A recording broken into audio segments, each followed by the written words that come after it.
You're going?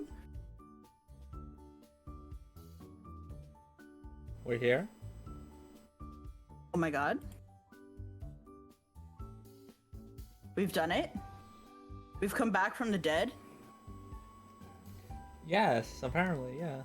Unfortunately, for some people, I guess. That was like a long 2 weeks of constantly either being sick or dead from work or whatever. Or both. At the same time. So you know what time it is. It's time to talk about drama. And by that, I mean, I'm gonna need you to recap what happened for me because I don't remember anything. I'm just assuming drama happened. I don't know. So right before this, you were talking about how something happened, and we flash back to when we first met Miharu when we were like kids. Yes. Did we kill somebody else? Who's dead right now? The Who's alive scale right now? Scale. It was the last one. I think we had Scale. Then we had to live through a horrific car accident. That's right. Yeah. And then after Scale, what's it called? Oh, the whole thing with Federico.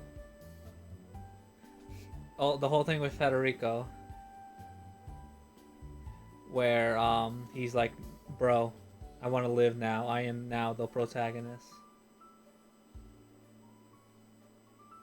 Basically. Yeah, I don't really know what happened there. He's such a sweet dumbass. Anyway, he's doing that. Alan's accepted he's gonna die, so he's trying to make moves himself. True.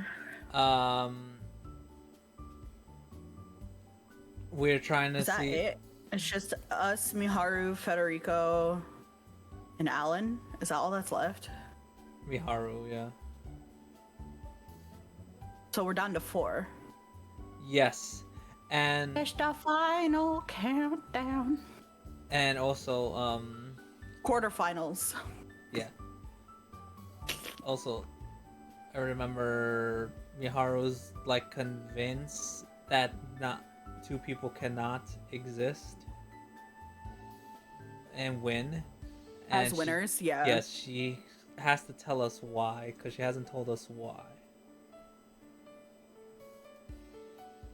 Also, a little drama, I guess. I don't know if this happened the last. She probably feels that way because of how our parents died, right? It's because if multiple people could live, then why would they still be here? Well, she was a contestant. And she was a baby. Yeah, but I guess it would be like, I don't know, the parents probably wouldn't I don't know. I also don't know. But, anyways, she has to tell us that. And also, we remembered meeting her. Then after that, not much. Because we're right here. This is us waking up from remembering meeting her. And we forgot something super fucking important. Oh, The okay. meeting of her. Yes. I remember And they made a deal with each other as children. Yes, I remember I speculated. Oh, there was another thing. Oh, there was one thing we did learn. Everyone now knows because they talked to it for a fact that whoever wins becomes the vessel for what's her face? Yeah. For the goddess.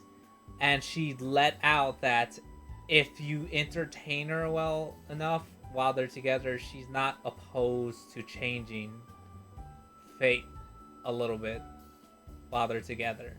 True. She was really vague on that. I do remember that. And she's like, I might tweak some shit.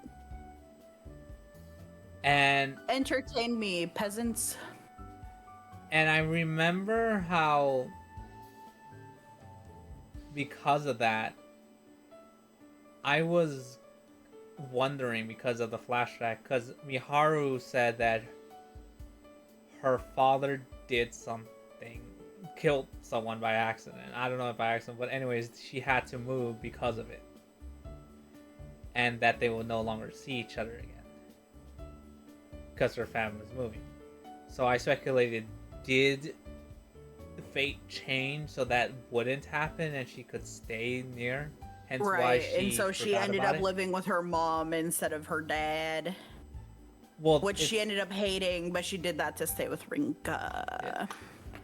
Well, it sounds like her whole family was together and moving away together, but something happened and now it's just the father that's gone.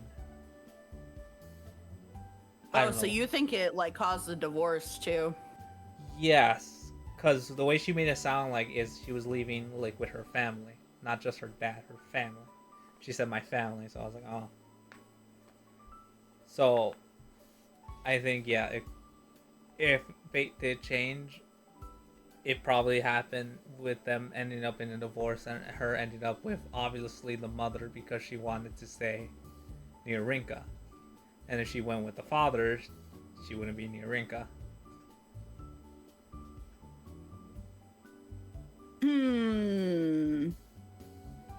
Interesting. But yeah, anyways. Here we go. It doesn't feel like I've had a nightmare when I jolt awake. I normally wake up in a cold sweat whenever that man appears in my dreams.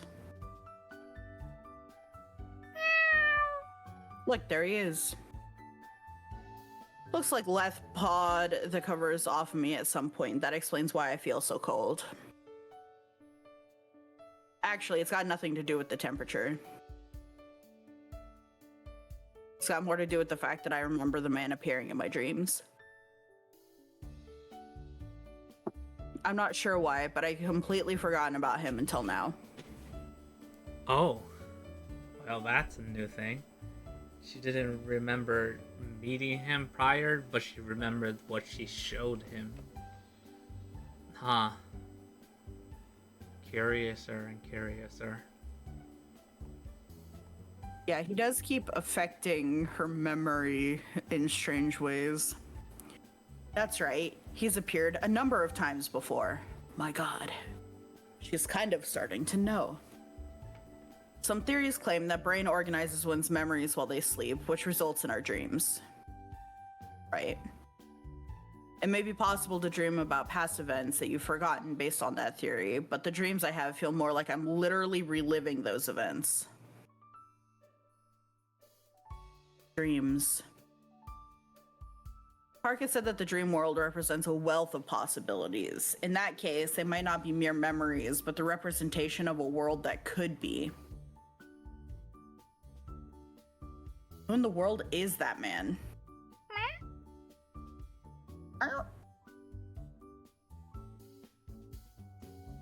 Yeah, probably pointless to rely on Leth for an answer. Who knows? Maybe that world has dreams of the past as well. Then again, I can't say whether or not cats even dream in the first place. しかし最低だな、私。あんな大事なこと忘れてたなんて。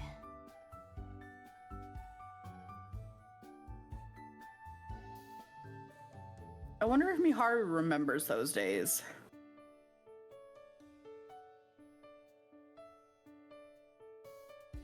Then again, it's Miharu we're talking about. She definitely does.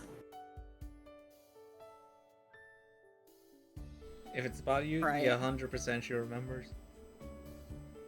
She probably knows your freaking sleep schedule by heart. AKA doesn't sleep. She probably noticed that I'd forgotten and decided not to bring it up. Those events feel heavier than her confession somehow. In fact, it might even be possible that she's liked me ever since those days. Okay, she's starting to have coherent thought processes. Huge character development. Nah, I'm sure it was Massive just character friendship. development.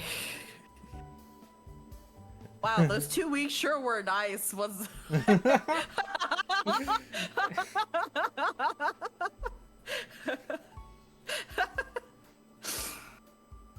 Maybe I'm thinking too highly of myself, but it would explain why she hates saying goodbye. 返事か。 Oh, don't blush. Please don't blush. Don't. I forgot. Oh, I forgot all of that, and now I'm in pain. God. Remember when she almost said, "Yeah, me too, friend"? When she said, "I love you." I do now. She literally said, Oh, "I love you too," but wait a minute. Then she pieced it together, but she almost hard fumbled that.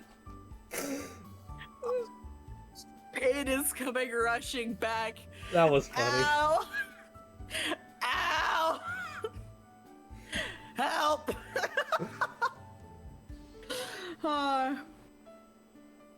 I feel my cheeks heat up as I recall her confession. It's almost been a week. I wonder if there's a time limit or something for people on the receiving end of the confession. It'd help if someone told me. I mean, in some animes, the time limit is 10 years.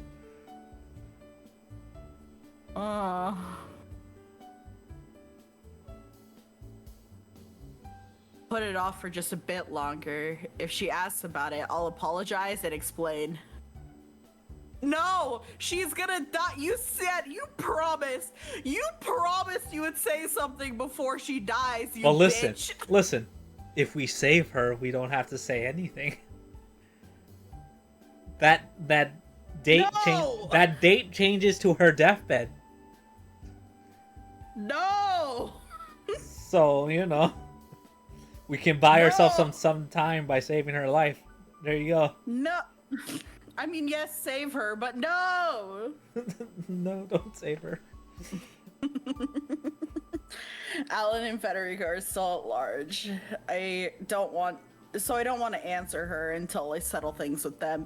You're literally gonna wait until you're actively killing her in the court of fate to be like, I love you too. Puts out all of her fucking death cards. What is wrong with you? I'm gonna throw Exactly. up. That is the Oh my God. best time to do it. I'm telling you now, if that's how this plays out, I'm gonna throw up. What would be worse, that she says "I love you too," or she says "I love you too, friend"? I'm just gonna bring a bucket. Wait, I love you too, or as a friend, which Yeah. would hurt worse? I love you too would hurt you worse. Hurt me worse. Hurt them worse. I don't know. You know what would be funnier? She says I love you too, and then It's one.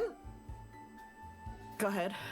she says I love you too, and then she's gone, and when she comes back down, she says friend, and it's like, so she That's fucked. That's a different level of fuck. Because I was gonna say, at least if she says friend, you're like closing the door as you're pulling the trigger. You know what I'm saying? But saying I love you too is opening the door, but then shooting her point blank in the head. Like that's like, What's aw, behind we could this- have been, but we won't be. what's Like behind this no. door? A gun.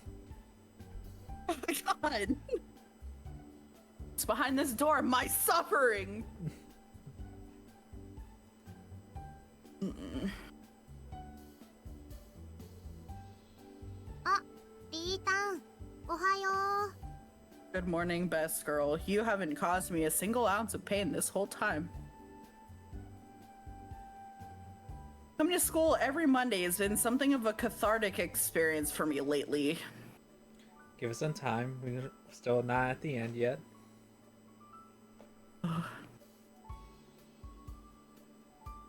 It's proof that I'm able to live and see another week.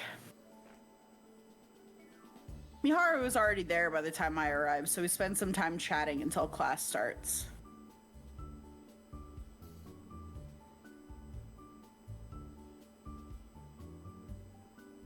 Once lunch rolls around, I make my way to the rooftop as usual. Meanwhile, Mao stays in class so she can finish up the homework that needs to be handed in during 5th period. 11:59 p.m. behavior. Homework given to us last Tuesday, might I add. This is due in a month. 11:59 p.m. day of. I finished it the day we got it, so I get to chill and enjoy my lunch. After some small talk, I decide to bring up an important topic. う。ねえ、ミハル。昨日の運命の大広間での話なんだけど That's not the important topic she wants to talk about, but okay. I'm referring to the discussion between Federico and Parka about whether or not her vessel has access to her powers. Well, it turns out that isn't the case. Parka did say she retains the ability to alter fate even from within her vessel. That statement seemed to take Miharu by surprise. 君はすでに僕の未練を知っている。だからこそ話そう。 Likely. She likely 僕が knows. 君を思っていることを知っていた。 I think it's a safe bet given that she's in your freaking head. 僕が君とこの学校で再会できたのは、女神が運命を変えたからかもしれないと思ったからさ。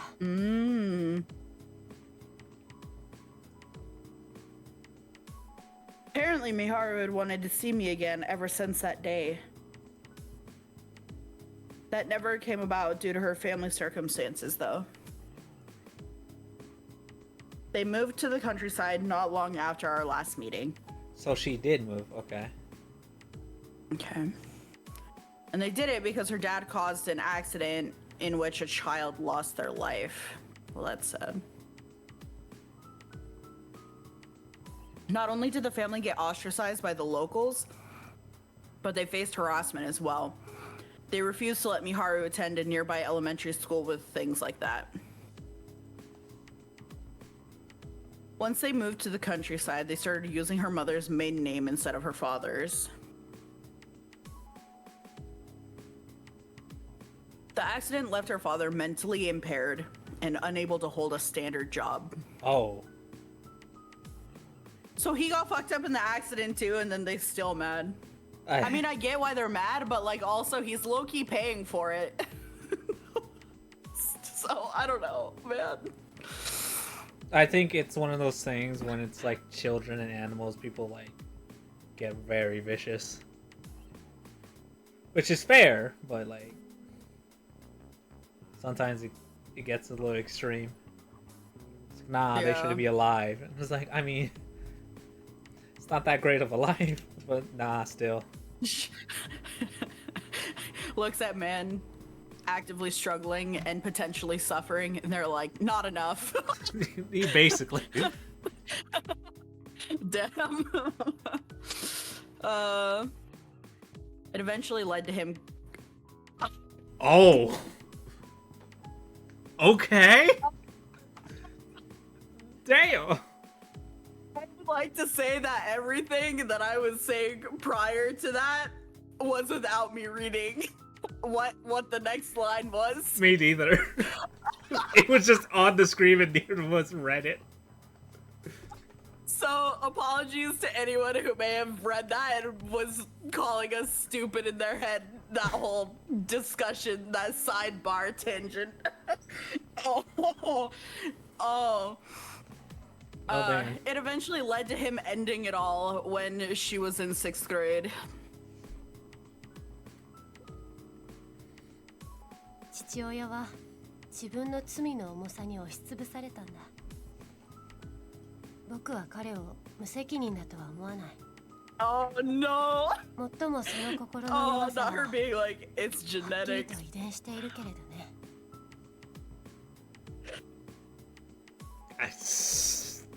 Okay.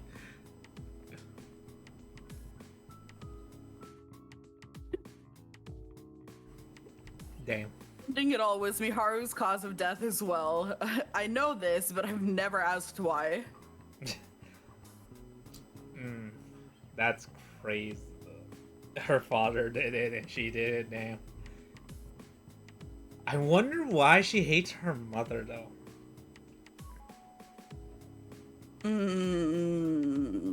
I can think of a lot of reasons why, but unless she tells us, we won't know. But it could be like maybe the mom was also on the hate train. Maybe the mom blamed the dad for everything that happened because of the stupid accident, and then they had to move, and then they were gonna get divorced anyway.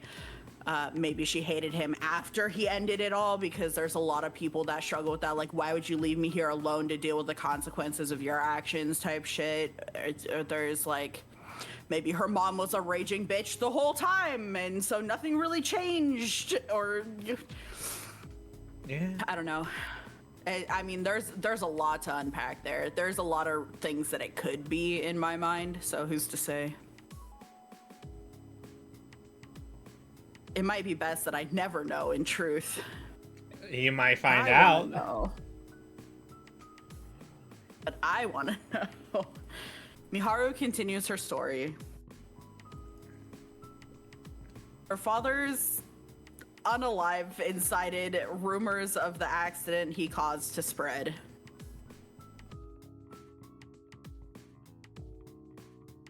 The results were even more fierce in such a small rural area. It led to her entire family having to move once again.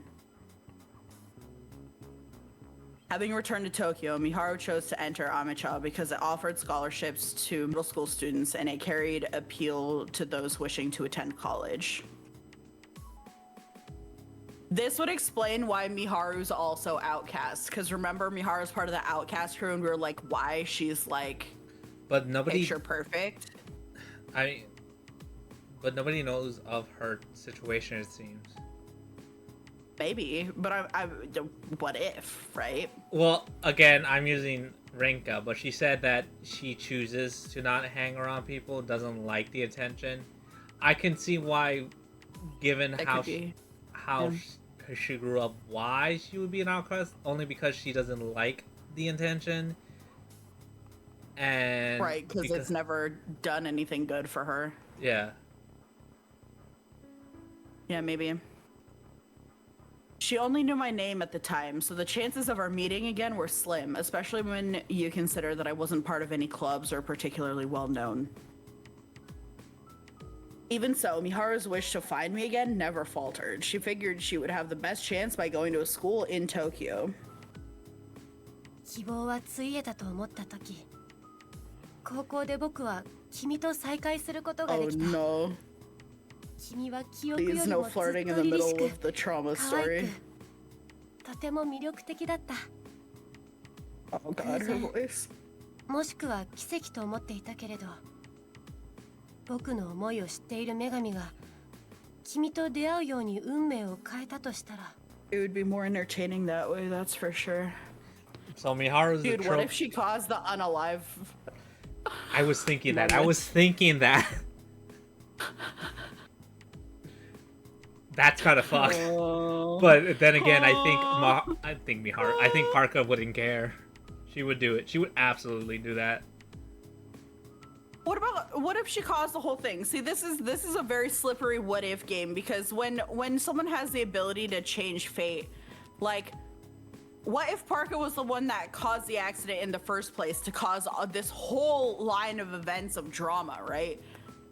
Because it's like, oh, I'm now inside of this baby and I have to wait for them to grow up, but I don't know. Let's add some spice to their life. They could use some trauma. Like, this shit's boring. I think, given how she was a quiet child and didn't even speak to her at all, I think she had enough trauma. So I'm gonna give the benefit of the doubt. Maybe. Because Parker says she only would change it if her vessel entertained her or she liked them enough. So I don't think. Right. I think that means normally she doesn't do anything to Fate. Because right, realistically, even if she can change it, she has no reason to, or she feels like, I don't know, it's like part of her job, but she doesn't have to. So she would only do it if her vessel wills it enough and she likes them. So I can see how maybe it's possible that if she didn't do that, she would have grew up her whole life in the countryside, never meeting Rinka again. Who knows? Maybe her father would have been alive, because if she did cause it, because again, that's the only reason it came back to Tokyo. Then she would have had her father there. It's possible that it wasn't even suicide. It was just something that made it happen to look like suicide because of fate. Because I don't know how that works. So, yeah. This is what I mean by, like, such a slippery slope, because, like, now I'm like, we just have to wait and see, because it could be anything now. I'm only going on that because, based on her words, that she only changes it if she likes them. So I'm going to go on the assumption she won't change it either way.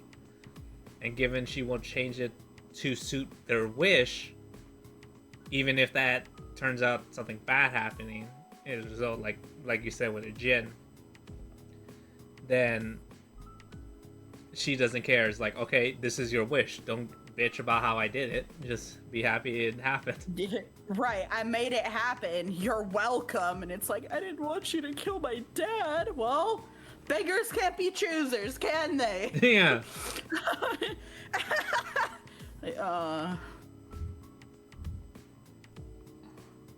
何のために？僕たちがそれぞれ因果の時に命を落とすことを知っていて、女神の選定で蹴落とし合う姿を楽しむために。アメ茶女子は進学校で、高校から入学するには偏差値がかなり高い。君の中間テストの順位は一般的な内部進学組以下だった。運命が改変されでもしなければ、君が受かるとも思えない。Interesting. Now she's saying that the only reason why Rinka got in was because of the... Is that a backhanded compliment? No, she literally was calling you stupid. It's not backhanded. I mean, so... Or a compliment, for that matter. This is why your grades are shit. So, this is also on the assumption that Parka knows how things will turn out. Like, she has an idea on not only fate, but the future. Because she said she knew she would be of Tarsus. How does she know that? Which I feel like she wouldn't, because she said that she thought when we do die, she said, oh, I thought she would make it farther. But she doesn't know that for a fact, and she found it jarring why she thought that. So I feel like Parker can't see the future. I feel like this is just Miharu saying that because she hates Parka, so she thinks she would do something malicious like that. But also, I think it's like tricky. Like it could be that Parka does see the future, but the future is always in flux because any micro changes causes big ripples, right? Like the butterfly effect. So it's just like it's not like the future is set in stone, but there's like these generalities of like this is a very strong possibility in all likelihood, but then something might change it. Maybe, So I can see that being the thing because that's like a common sort of like seeing into the future is uncertain type nonsense. maybe. Even if it is that, I still think she's being a bit harsh because she doesn't like Parka. Because she's saying this as if it's a fact. But I think that's come from she hates Parka. Well, Parka's been in her head for, 17 years? Yeah. Maybe she's right because you can argue she knows Parka that well because she's known her that long, but I don't know. She's been forced to talk to her in her dreams probably every night for 17 years. And her personality, like, I get it. I wouldn't like her either, but I can't escape her. Like, bruh.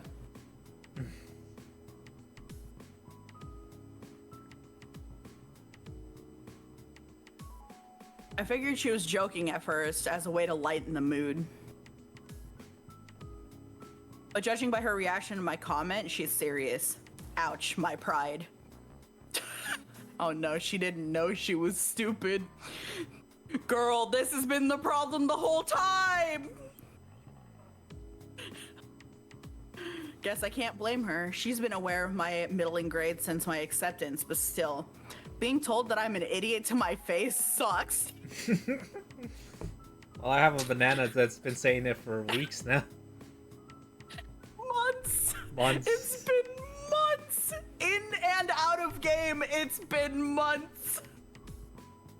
食事時にする話ではなかったね。失礼したよ。Now isn't the appropriate time to discuss how fucking idiotic you are. 私だってちゃんと勉強すればそれなりの点数は取れるしね。高校受験の時は頑張ったし、自分の実力だって言い切れるよ。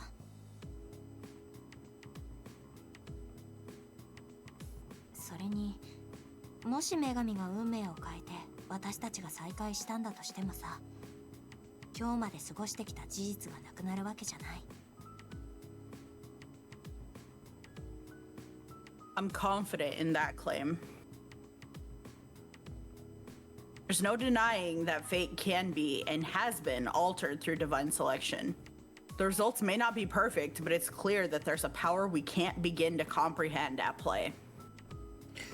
I just find it funny that she's so adamant on Rinka living that she's basically saying, while you're alive here, I'm sticking with the damn person I hated for 17 years in your head. Yeah. It's like, oh, okay, thanks. Yeah. And this way we'll always be together, just through our connection with the annoying bitch. What kind of, because imagine, what if Parka plagues Rinka's dreams with like memories of Miharu?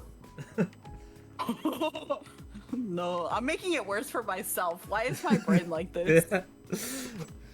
Shows her how much she's cared about her all these years. No, yeah! You're like, hello? Anyway. Still, that doesn't make the time we've spent together meaningless. ああ、そうだね。余計な心配だった。After saying that, she offers a pleasant smile.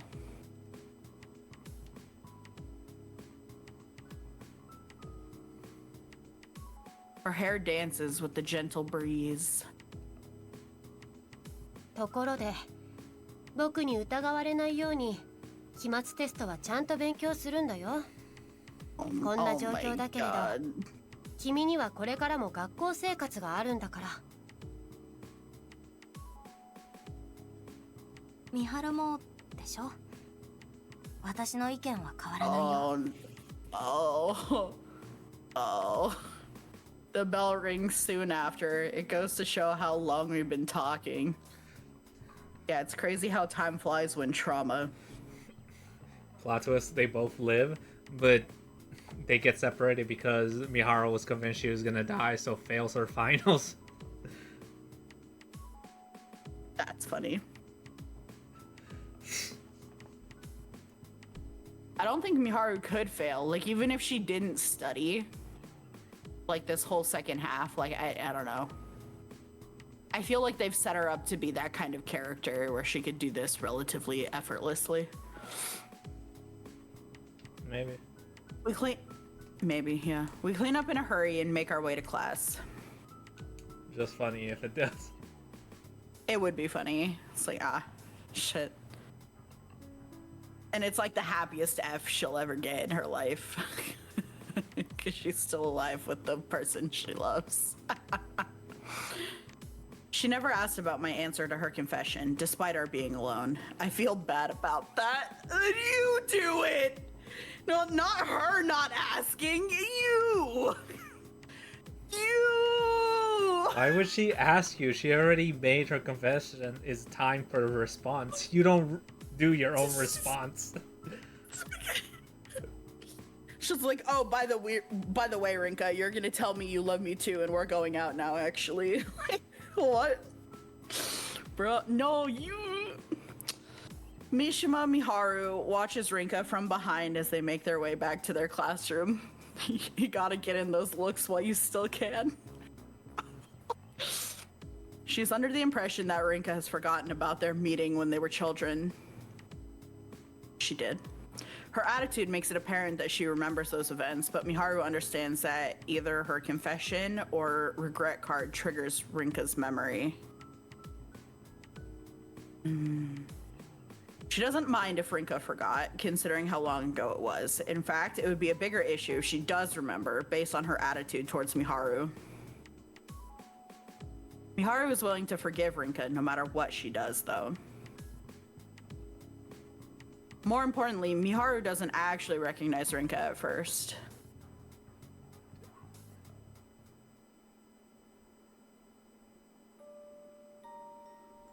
Oh. Getting yourself ready for this?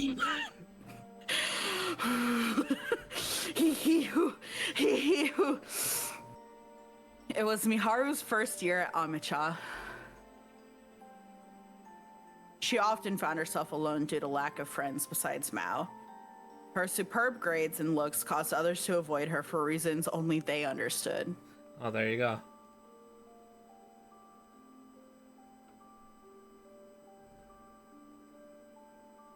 One day, soon after starting high school, she was on the rooftop by herself as Mao had business elsewhere.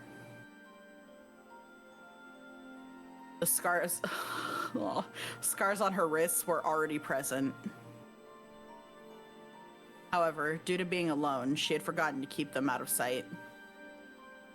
痛くないの?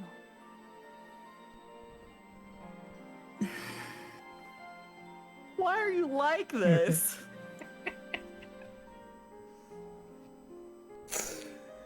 I don't want to hear it from you right now. Man, those 2 weeks were so nice. I wasn't bullied or cried even. That's not true. I cried on my own time. But, like, man.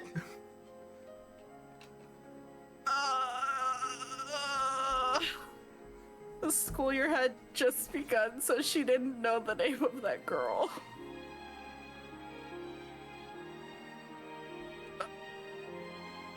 At first she thought they might be from the middle school due to their height, but the uniform ran counter to her assumption. Miharu made no attempt to answer their thoughtless question. She was panicking over the possibility of her wrists being seen.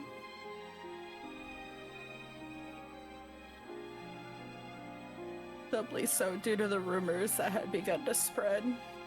ま、いいけどさ。ここ、開放されてたんだね。私も、ちょっと風を浴びたかったから。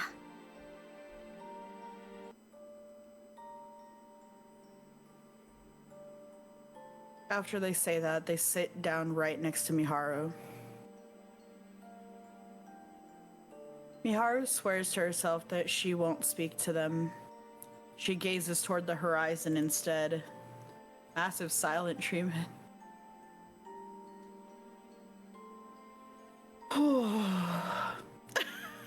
Me when I'm recentering. They never did try to say anything else to her, though. This just mirrors how they first met as kids. It really does. And yet, Rinka still didn't remember. Miharu eventually caved and braved a glance at the girl. They were gazing into the distance as well. It's exactly how they first met. No! God! Something sparked within Miharu the moment she looked over. She knew she was right, and yet she couldn't bring herself to speak. あ、予例だね。Saying that, the girl stood up to leave. Much to Miharu's surprise, she found herself far too nervous to give any kind of response. じゃあ、またね。No! Not the... That innocuous event was all it took to set Miharu free. Shut up! Great banana. Hydrate banana my ass!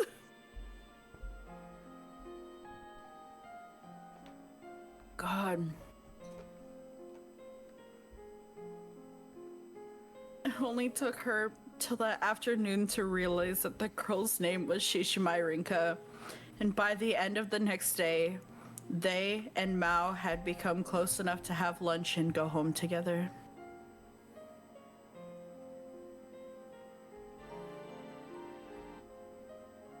And they were gay.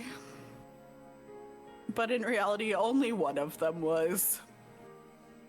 And the other one's terminally stupid, and the other one is best girl.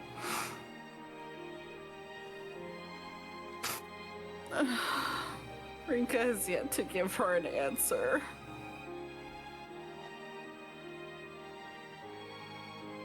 Miharu is still able to smile whenever she looks at her despite that, however.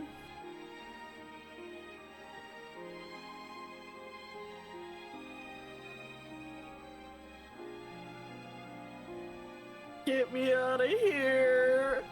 Get me out of this fresh air!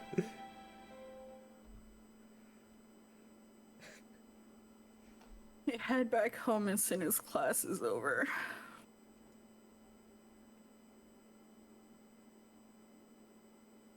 We recenter. Everybody reach all the way out. Bring your arms up over your head into a prayer position and slowly bring it down in front of you. Yeah, while you do that, I'm gonna hit this Deep button. breath. What button? I'm just testing a command. Don't worry. No? Joking. No, thank you? What do you mean? I can bypass the time limit. Yeah, obviously you can because you're a streamer. I trust you to not. Because I know it says you paid 110 schmeckles for those, and I know you didn't. I know you have infinite channel points. I know you don't pay shit.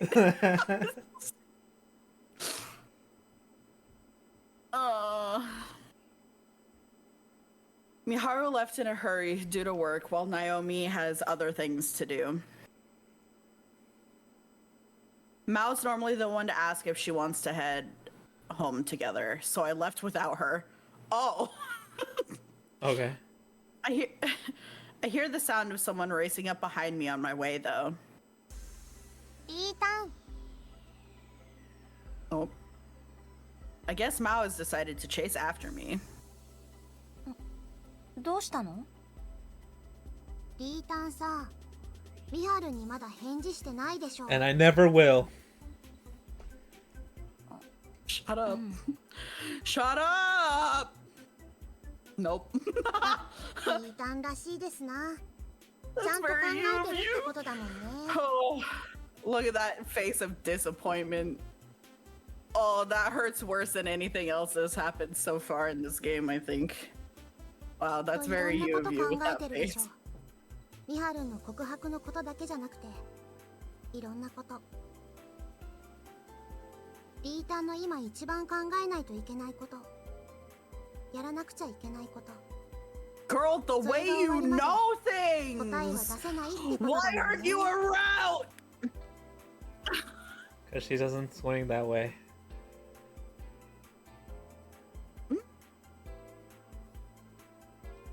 Probably, but like...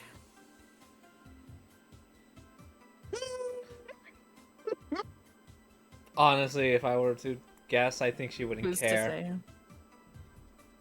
Yeah, I don't... Oh, good. Thank you, Burton.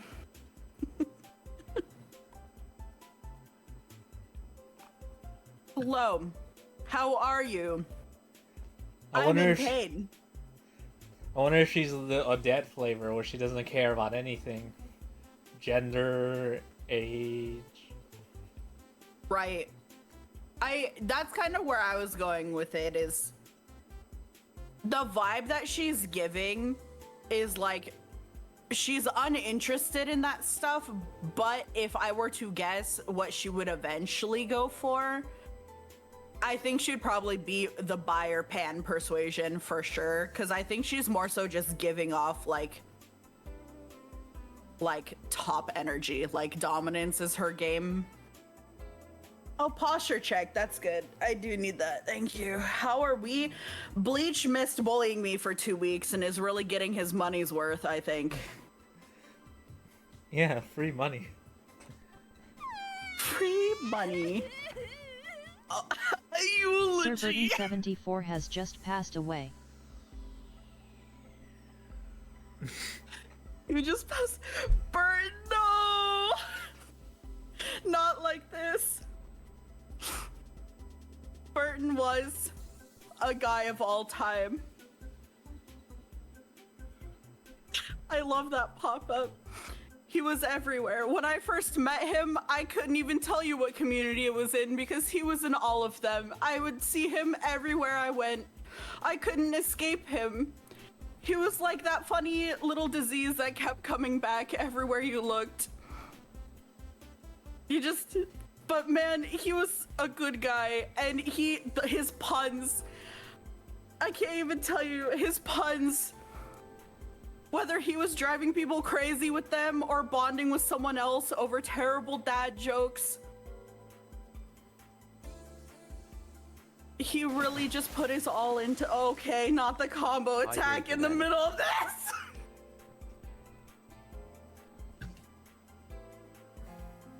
He loved causing me pain and suffering, like every other man in my life.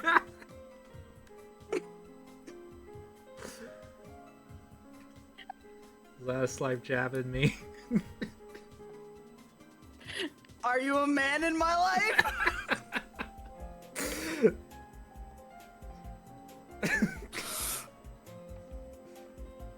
And man, every time I had interactions with Burton, while they made me want to strangle him, I wouldn't trade them for anything in the world. He's truly a unique human being with his own way of doing things. And I'll never forget that time when me and him started watching a Mahjong anime, hoping to learn literally anything about Mahjong. We watched so many episodes. We made it all the way through the first core of a 2-core anime. and we learned nothing about Mahjong. But we sure learned a lot about underworld gambling. Mostly about And, human like- trafficking. It really was about human trafficking. And like stabbing people and almost dying.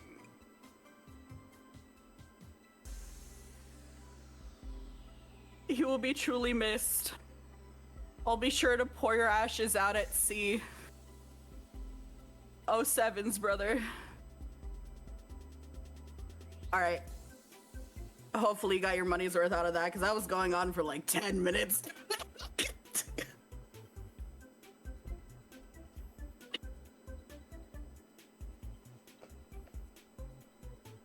Great eulogy. Alright, we got approval. オッケー。だから返事はもうしばらく時間かかりますってミハルにそれとなく伝えておくね。I,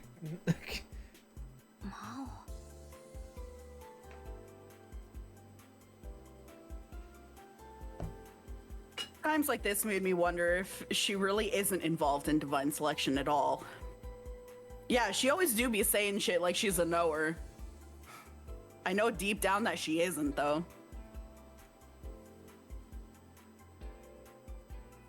While she can seem dense at first blush. Is that correct phrasing? Is that a saying? Dense at first blush? I've never heard it.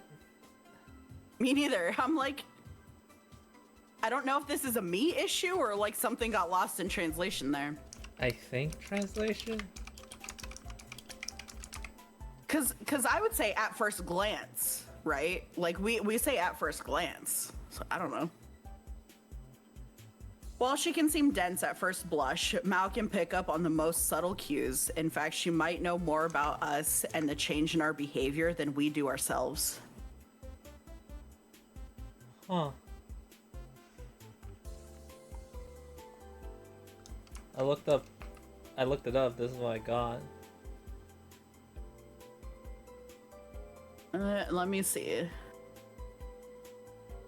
Dense at first blush means something appears complex or difficult to understand at first glance, but may become clearer or simpler upon closer inspection.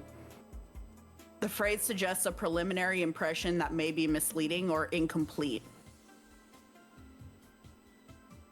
Okay, so oh. Huh. For example, a legal document might seem dense with jargon at first blush, but a careful reading can reveal its underlying meaning. So it's specifically a way of saying, like, this feels more complex than it is otherwise. Huh. That is the same. Fascinating. Huh. Fascinating. 大丈夫。魔王様に任せなさい。だから時間がかかっても答えはちゃんと決めること。どっちに転んでもうちらは変わんないからさ。いや、付き合った場合は。ってあれ？これ2回目だね。あ、ついでに言っておくと、ナオリンも感づいてるっぽいよ。マジ？大マジ。 Sexy. だから Clip どうって save. You こともないん clipped だけど all of ね。 that? You're so dedicated. じゃ、また明日。 Sexy. What do you mean, not that it matters? Oh, just your favorite part. I understand. he's picking and choosing the parts of his eulogy. Just your favorite part. Mao dashes off in front of me after saying her piece. There's no one who shows their consideration quite like Mao, although that was a huge relief for me. She made it clear that I have time to think and answer when I'm good and ready. I will do it 5 years from now. My priority isn't how our relationship will develop moving forward. It's figuring out how to make sure we both survive.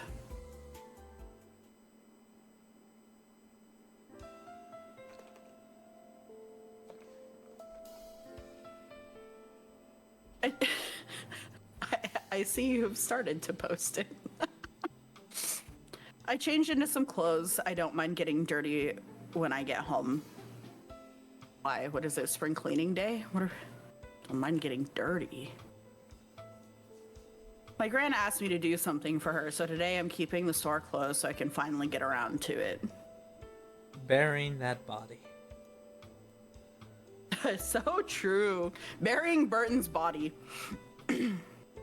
Cleaning her room, I mean. Oh, okay. Oh. Oh. Oh. She had planned on coming home this week for a bit, but that got canceled thanks to scale. I don't know, man. I don't care how dirty my room gets. I'm probably not gonna ask someone to, hey, go through my things. Can you clean it? This might be a hot take. Like, for real. But, like, if I was in this death game and I knew that there was a distinct possibility that I could die, I would not fucking bother with cleaning my shit. Like, I would keep it clean, like the basics, like I would, you know, deal with my dishes and my trash and stuff, but like, as far as like, I don't know, the deep cleaning, like the dusting and the vacuuming and the like, all that stuff, like, I'm gonna die, bro. Like, who cares? That's my hot take. Maybe I'm just disgusting. Maybe that's a me problem. I guess I would. Maybe it's to feel like how she goes to school, like a sense of routine makes you feel at least normal, even though you're in a death situation. Right. Yeah, I can see that. Also, the way Burton's buried in the panty drawer. I'm happy for you, my guy. I actually got scolded for not having cleaned it already, but that's only because I thought it would be better not to mess with her stuff. Fair.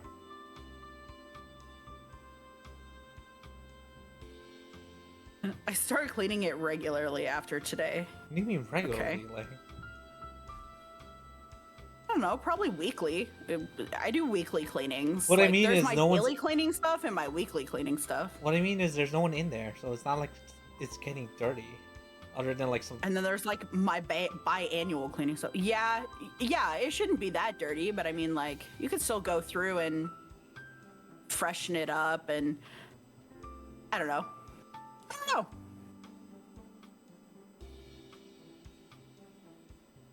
Who's to say? There's something else I need to do in here, though.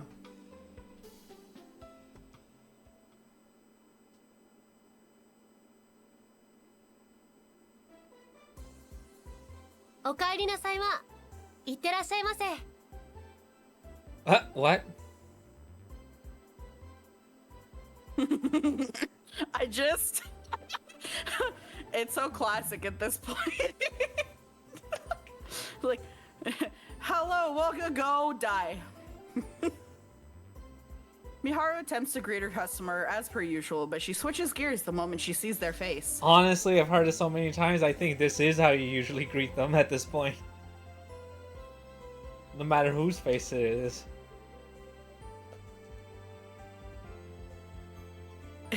It's none other than Federico. I'm not surprised that it's him. The fact that he's here means he has business with her.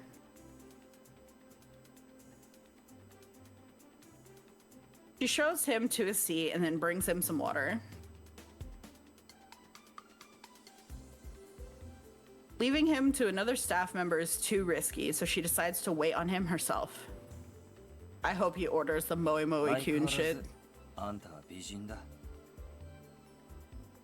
Why are you still gross? 出入り禁止にしてもらおうか。 Because he bonded with Odette. That's そ pain. いつは困る。事情があってな。あの店はもう出入り禁止になっちまったんだ。あんたと話をして Yeah, he got banned from his favorite titty milk bar. そう邪険にするなよ。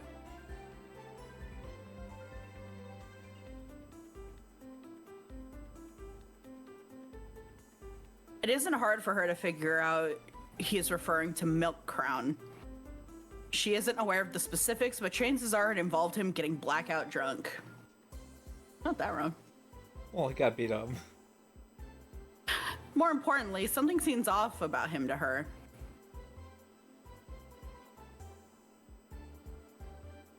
He seems far more composed than usual, almost like he's completely changed since last she saw him.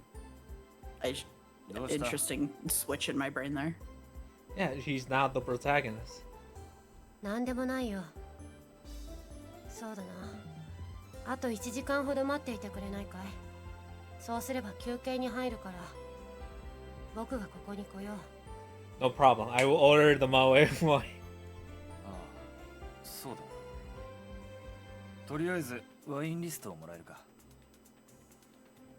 残念ながらそんなものはこの店にはないよ。あるのは偽物の愛情がこもったまずいコーヒーだけさ。んじゃ、そいつを一つ。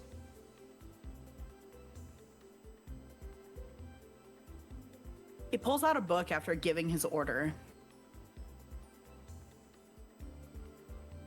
It's a book that seemed unusual for a man like him, not on a visual level. The cover suits his image quite well, rather its contents, a collection of works from a famous painter.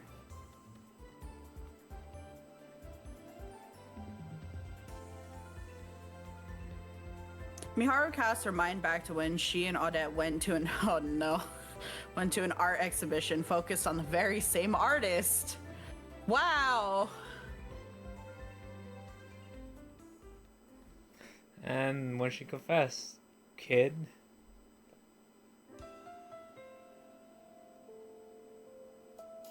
I retreated to my bedroom after an hour or so of cleaning.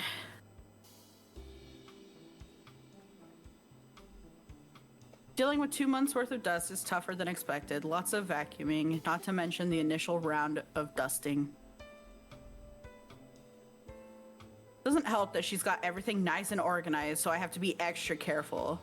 I'll need to do this on a regular basis. I'm about halfway done now, so it feels like an appropriate time to take a break. おばあちゃん。 I give my thoughts room to breathe. Cleaning her room doesn't bother me at all.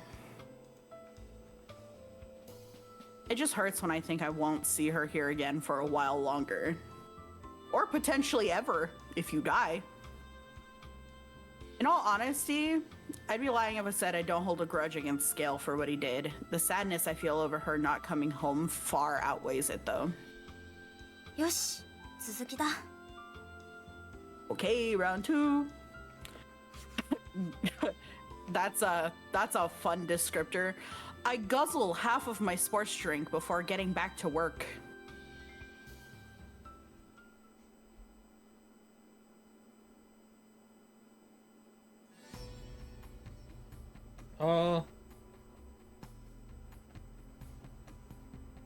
This music change is interesting. It's Alan's theme. It is. Alan Scorpion finds himself standing outside Lionhouse.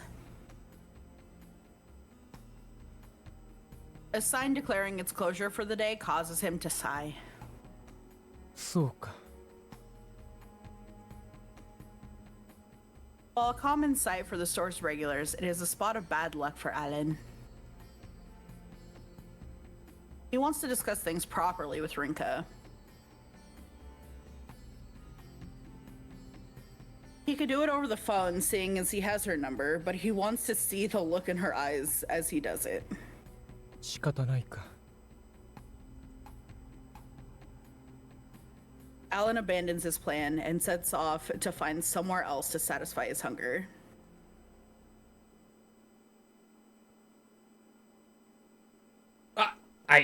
No. Okay. 待たせたね。 I swear, if he came here, that would have been like, what?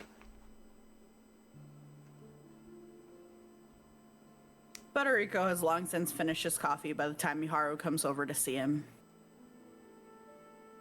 He closes his book and cuts to the chase. アラン・スコーピオンの死因を教えてくれ。 No. The contrast between him doing this and his typical attitude takes Miharu aback.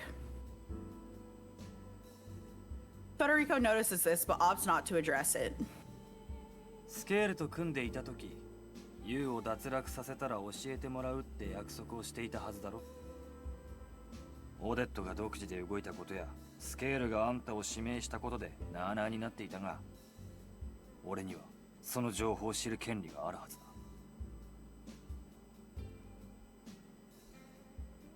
His attitude continues to surprise her. Fair. He was in the dark of all of it, so he technically uphold his end of the bargain through it all. Yeah. She had him pegged as a far more brash and careless person, the type that could never truly be cruel to another. Okay, that first part is interesting. That second part is just no. That impression remained firm even during the latest round of divine selection. He even seemed the same when he first arrived at the restaurant, but everything changed the moment he took his seat. なるほど。それ Oh, whatever. She takes a moment to see. She takes a moment to have eyeballs. She takes a moment to think before answering. Ignoring him outright is one option, but he seems to hold no hostility towards her. Add in the fact that he seems worth talking to right now, and 問題は2つある。ただし、どうやらここで話す話題ではないようだ。君が出禁になってしまったあの店、どうにかして no 交 way in 渉 hell. できない Thanks for か？ asking. しかし、それもそうか。わかった。なんとかする。This is absolutely not the place to discuss anything related to divine selection. Miharu's confident he'll be able to sort something out, although that confidence she has in him perplexes her. After arranging to meet in 3 hours, Federico pays his bill and leaves.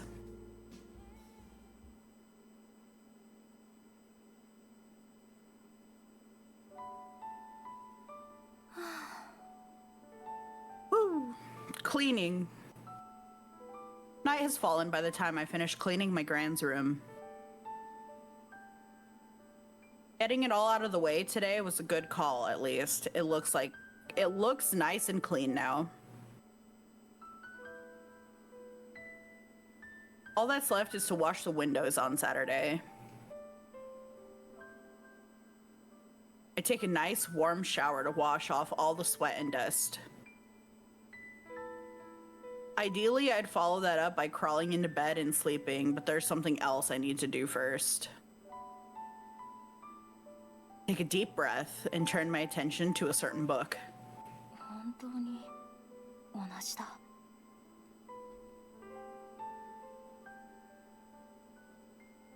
Was it always broken like that? That's what I know.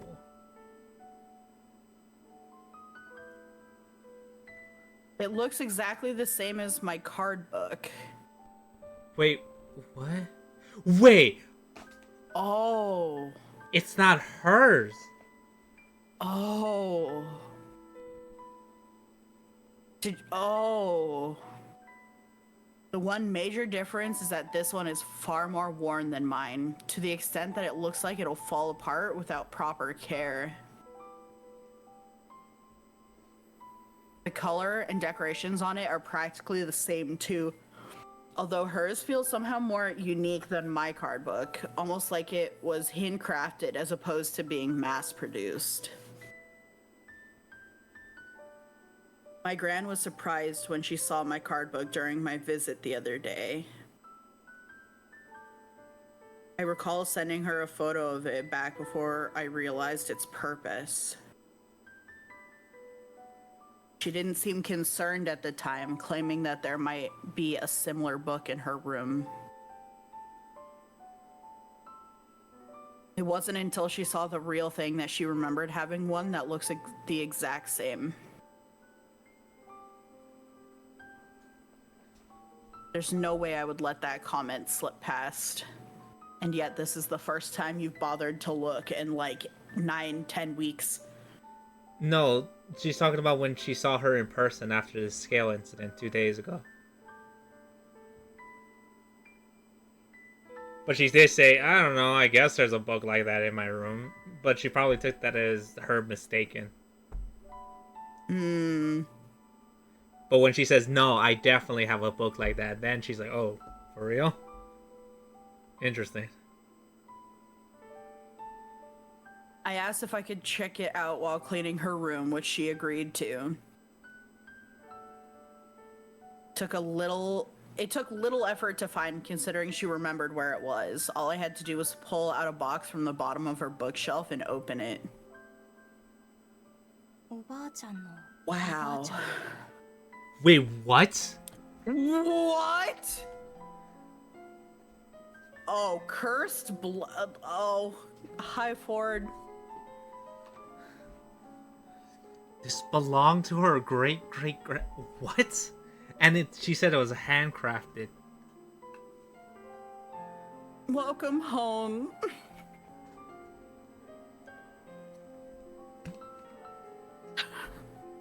That's what she told me anyway.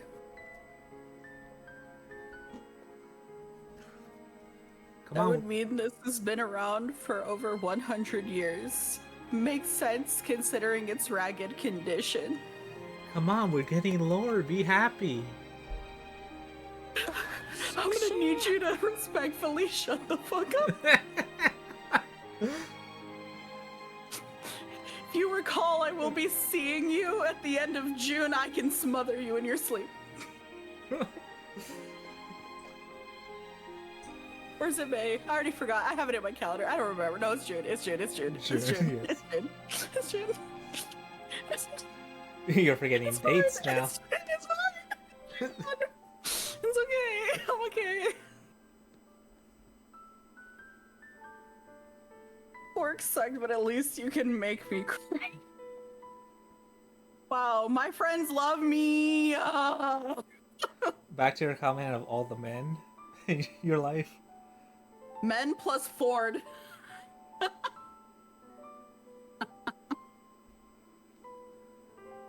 Ford, it would really help if you could identify as a man so that my statement holds true. Thank you.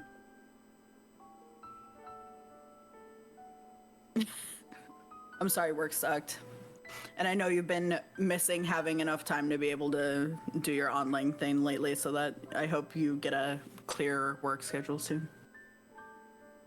If it helps you, I'll work on it. Okay, all I'm saying is that, thank you for the stretch. When people get a model, but they also get a gender bent version, I live for that shit. That's all. I'm not saying one way. I'm just saying.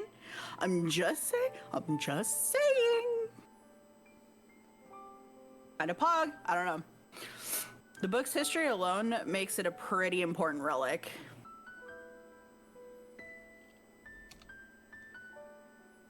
You would be so attractive as a man. Preach. With that in mind, I take a deep breath before opening it.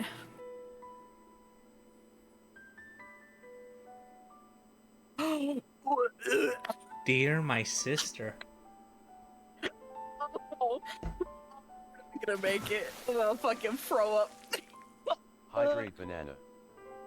No! Did they cancel each other? How does that work? Or They're is that the happening at the cue to play same after? time. How does it happen at the same time? It is happening in my brain. Look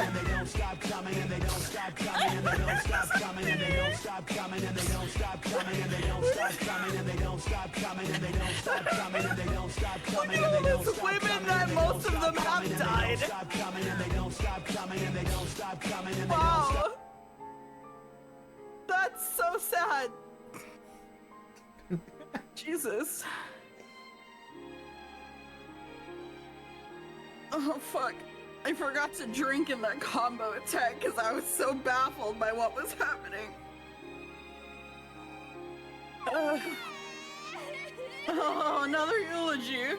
Evrier has just passed away. Everyone has just passed away. No! My goddess! My my muse! So many sounds playing in my ear. How could you leave me again in this life alone?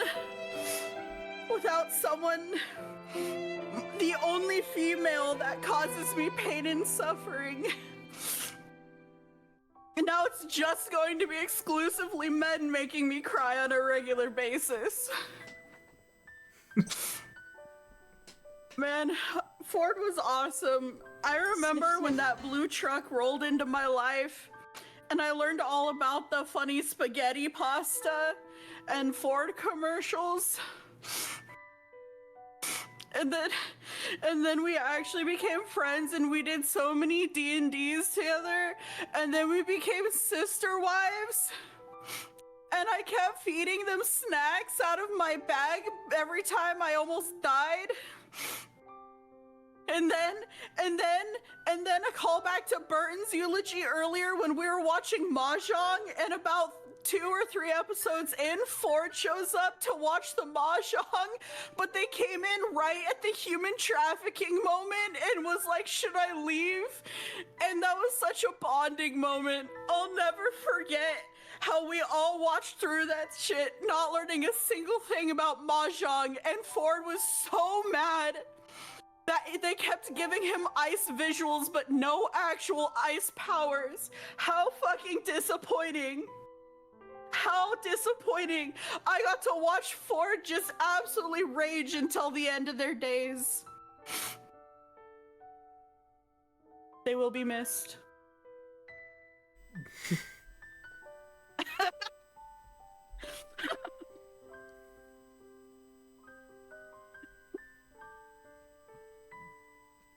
You're gonna get gender bent art just for this. Amazing. Yeah, spaghetti pasta. Do you remember the commercial where it's like,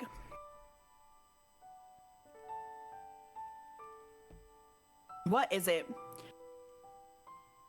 You ever get slapped by your girlfriend with a wet spaghetti noodle because she has a twin and you got confused and fucked her dad, and that's what it's like to drive a Ford F-150 or something like that?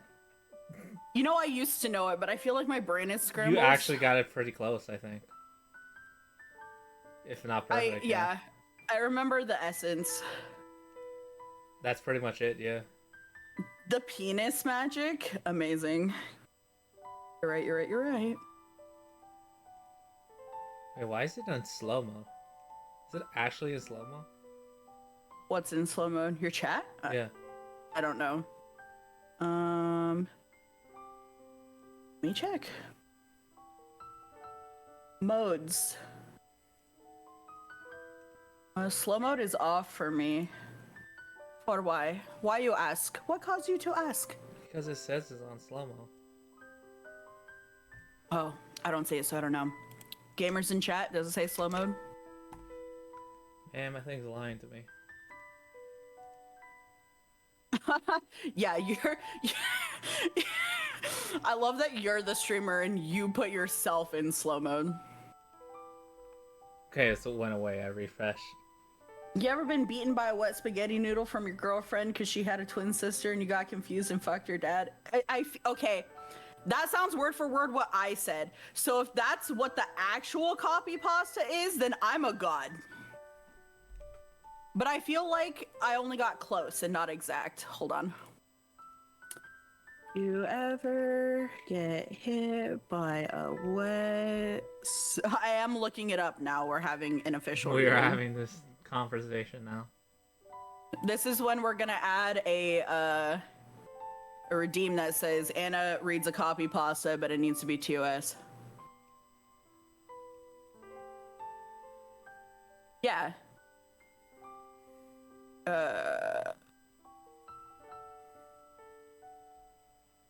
There it is. Have you ever been beaten by a wet spaghetti noodle by your girlfriend because she has a twin sister and you got confused and fucked your dad? Well, that's what it feels like to drive a Ford F-250. I actually am a god!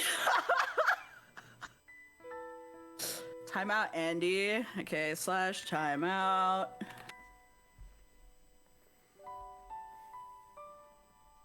At username Sabaton.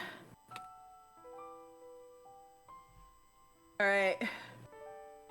Ford was your last word. That's all you get. That's so funny.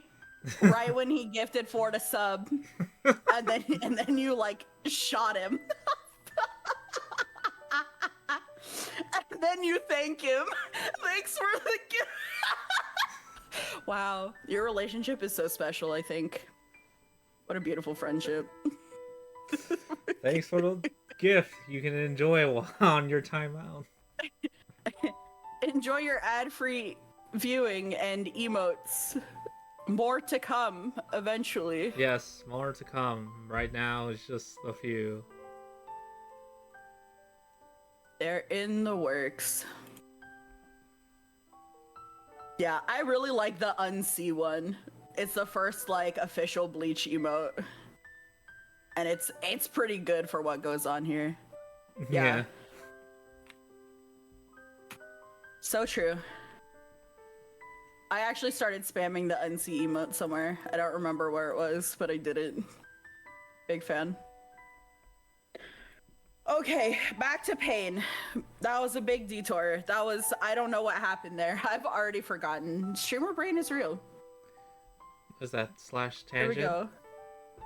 Slash, yeah, exclamation point tangent. Yay! We have gone on so many more tangents than just 9. We've had 9 tangents today. No, nobody has to know. Dear my sister, its contents are all written in English, which doesn't surprise me. My gran revealed that her own gran was from England, making her a quarter English. Okay. I was kind of amazed that she never once brought that up in the 16 years we spent together.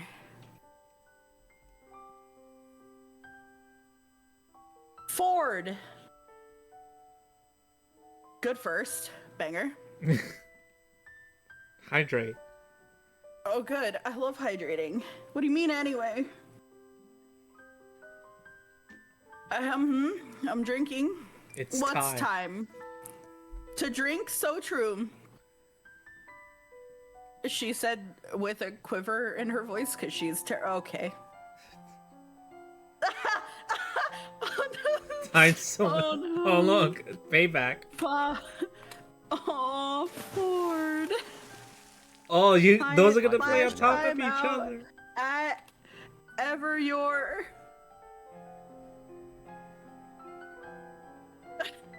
Not the fuck you know being your last words, and it's spelled wrong.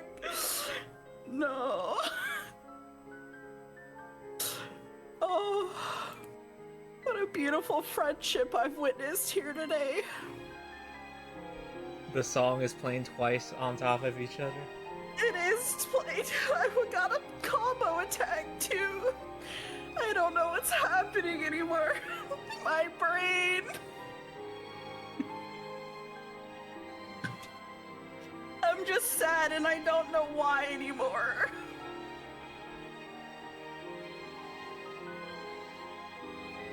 What is life, if not just pain and suffering? Look at these beautiful chatters just shooting each other over and over. For what? What happened? Why are they like this? Power. World will never. The power? They're just power hungry? I guess so. Okay. Banana TTS. We missed the Ford and understand that the suffering of the banana is the best part of the day. Understand. I read it word for word. That says understand. Spell better if you want me to autocorrect you. I'm not that nice.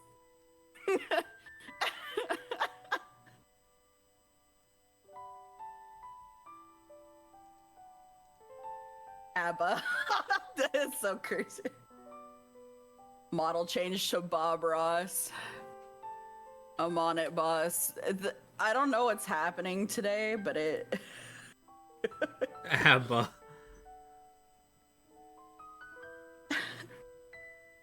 Have you ever considered rebranding to ABBA? The whole band? Aren't they like... I'm gonna get this wrong, but aren't they from like Australia or something? They're from somewhere interesting. Is it New Zealand? Apparently, yes.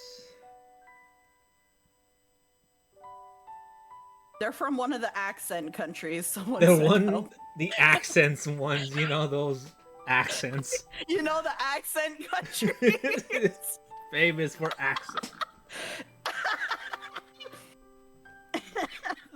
The whole band is in a banana costume. Like all of them in one? Like you have to shove them in there like clowns in a clown car? Little did you know that I'm actually 3 people shoved into one banana peel. You figure out my anatomy. 3 small children, 3 full adults. That's... That would be giving you too many hints. You figure it out. When questioned about it, she replied that it's because I never thought to ask. Damn! What a dismissive. That's crazy. My brain feels so exploded. Not only does this mean I'm 1/16 English, but it apparently also explains the gold coloring in some of my hair. Oh yes, you have weird blonde streaks because you're 1/16 English, but your English skills are atrocious. What up with that? Setting that aside, she also said that she never bothered to read the book because her grasp of English is poor, to put it nicely. Aw, it's genetic. Both English, by the way.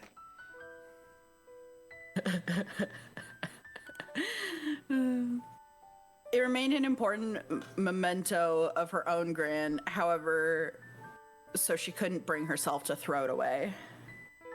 これ日記だ。 The first page is a simple brown flyleaf. Page 2 is where the diary starts. It's all handwritten, although the ink is starting to fade here and there due to its age. I can't say I'm too familiar with English writing habits, but something about the penmanship tells me it was written by a woman. That would mean it's my great-great-grandmother's diary. Didn't she say that? Okay, whatever. Yeah, she's repeating herself. The logic of how she came to that conclusion. She's like, the math is mathing. I placed my card book next to the diary before reading it. I should be able to read it just fine thanks to the card book's effect. Oh good, we're cheating. でも文字がかすれてるせいなのか、あんまり頭に入ってこないな。 Well, show us. It takes me half an hour to make it through just 2 pages. Same. The best comparison... You saying same just like registered in my brain. Yeah, I was like, damn, that was a lame reaction. The delay. I told you, my brain feels like mush. You now have .exe banana working for you. It's... The best comparison I can make is that it's like trying to read Japanese, except the kanji are all jumbled up. Not being able to make out certain phrases is what makes it harder to decipher, basically. From what I could get through, it seems like a regular diary. She talks about food she ate, who she talked to, that kind of stuff. I was right about it being written around 100 years ago, so it's pretty interesting to learn the cultural differences between early 1900s and today. It'll take a while to get through the entire thing at this pace, though. Plus, it might not say anything related to divine selection at all. It might be best if I just check whether or not diaries like this were even sold at the time if I can't find anything relevant by flipping through. まだ判断するには早いかな。 Okay. Theory. What if Yes, lay it on me, because there's a lot interesting going on here. what if Parka is her great-great-grandmother? She is a blonde bitch.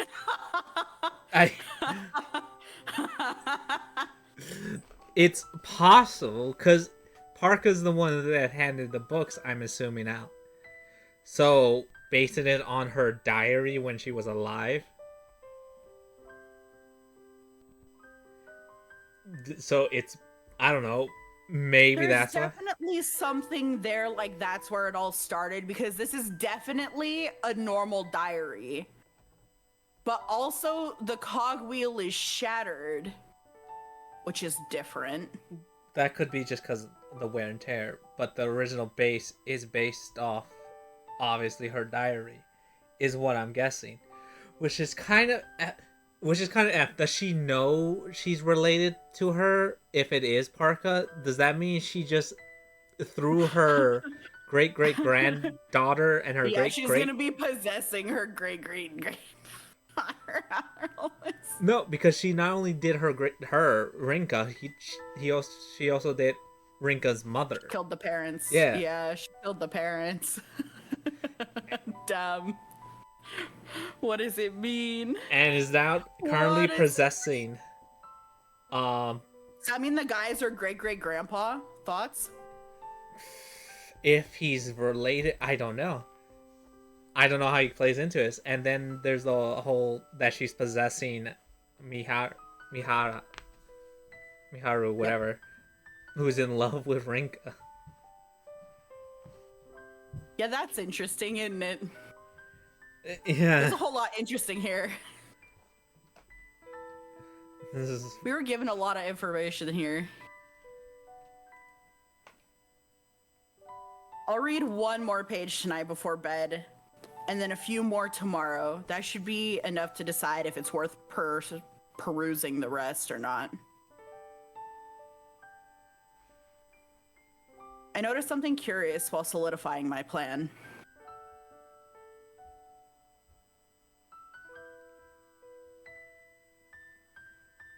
Wait, Oh, what? I almost forgot. This diary was made and given to me by my sister Diana for my birthday. Diana. Before she killed me or some shit, I don't know. I'm assuming something tragic happens, I don't know. That explains my earlier thoughts, although I figured it was more due to time taking its toll in the book rather than its craftsmanship. Oh. Not the smile and salute.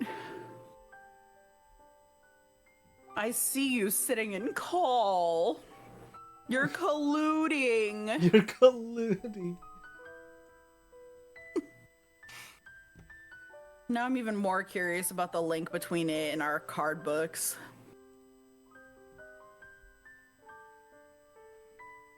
I don't want to be reminded about the timer. I can see the mod logs. It's definitely... Oh my god, the smiley face popped up and I panicked. I'm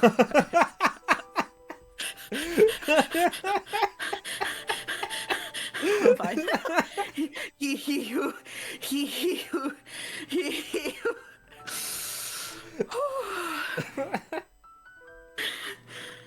It's one. It's definitely one of a kind. There was no internet back then, so they couldn't have published the design somewhere for others to easily replicate. The theory I had 10 minutes ago has already been proven wrong thanks to this. この日記には何かある。It is working. How dare you? Thank you for the consistent stretches. My gut is telling me I'm right. I doubt anyone would think otherwise when faced with a.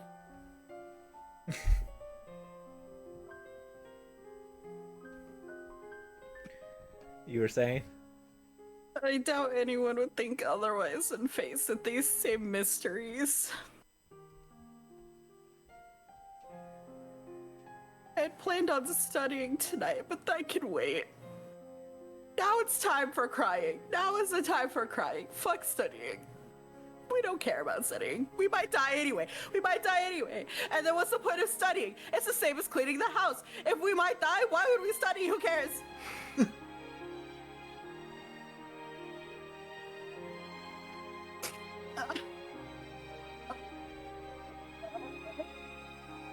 Instead, I take the diary downstairs with me. I'll need the right environment to read through this beast. Location is everything. Write that down, chat.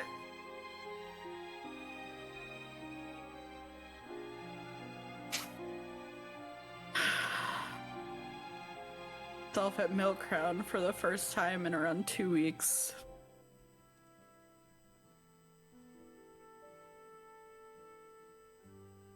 While the idea of a high schooler visiting a bar like this is problematic in and of itself, Miharu has already become accustomed to it. どうにかなったぜ。Federico is already there by the time she arrives. He's wasted no time in buying a drink, it seems. I can't believe they let him back in. I am in disbelief. The bar's lighting reflects off the amber liquid in his glass. And they're serving him alcohol? It's insane. こいつを入れるって約束で出禁を解除してもらったんだ。さすがにうまい。あんたも飲むか？この酒ならマスターだって見逃すぜ。はあ、だから僕はお酒を飲まないよ。君にとっては残念かもしれないけれど、またミルクをもらってもいいかい？ Her decision leaves him visibly disappointed, leading to him and the bar owner clinking their glasses together on their own. Interesting. Miharu sighs in response as the owner doesn't seem to care at all that Federico has been barred once before now, that he's forking out a hefty sum for a drink. さて、ここからは俺たちの時間だ。To be fair, he paid before the fight, and he just got his ass kicked, so it's like, I don't know. It's like, as long as you don't fight in my bar anymore, whatever. Yeah. 誤解を招くような言い方はやめてくれ。ジンマシンが出そうだよ。Get him. Federico's attitude while drinking is much more in line with her previous image of him.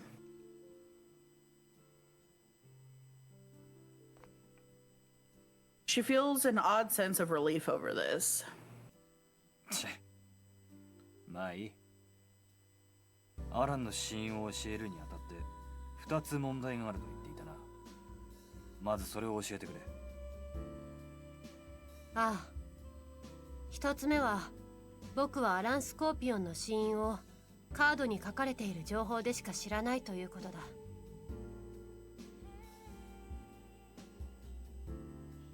She goes on to explain that she doesn't know the details behind how it happened.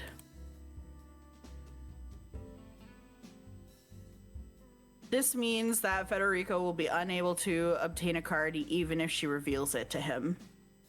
構わねえ。先に言っちまうが、俺はこれからインドに行く予定だ。なんとしてもあいつの情報を集めたいんだ。スケールから聞いた情報はあくまで紙の上の情報だ。奴の家族にも会ってみて、死因と未練の詳細を探す。カードの情報だけでも知ってればだいぶ楽になるからな。正気かい？ああ、あのゴリラ女なら手詰まりになれば迷わずそれくらいはやってのけるだろうからな。もっとも第一にあいつがそこまで手詰まりになる状況が想像つかないけどな。He urges her to tell him about the second issue. Before she can say anything more, he downs the rest of his drink and gets his glass refilled. 君が情報を集めなくてもアラン・スコーピオンは脱落する。おそらく彼はリンカに敗北するつもりだ。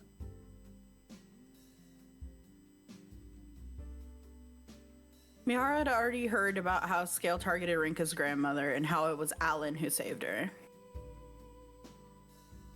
It was easy for her to deduce that Alan felt some sort of attachment to Rinka based on both that and what she had heard previously. At the same time, his actions didn't seem like those of someone who intended to survive divine selection. なるほど。だがそれは問題にならねえ。なぜなら俺の目的はあのすかした野郎を Alright, pop 俺の off. 手で脱落させることだから。 He's gonna kill you too, so pop off. 意地というわけかい？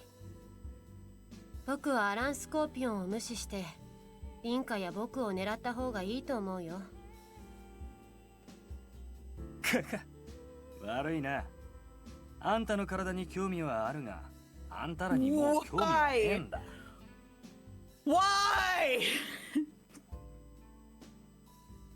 Miharu can only think of one woman as she watches him laugh after making that comment. Why? She's like, wow, another PDF file. That's crazy. 2 in 1 go. And they were best friends. It leads her to understand why he felt like a different person before. どちらにせよ、君にアランの死因を教えても僕たちにデメリットはないだろう。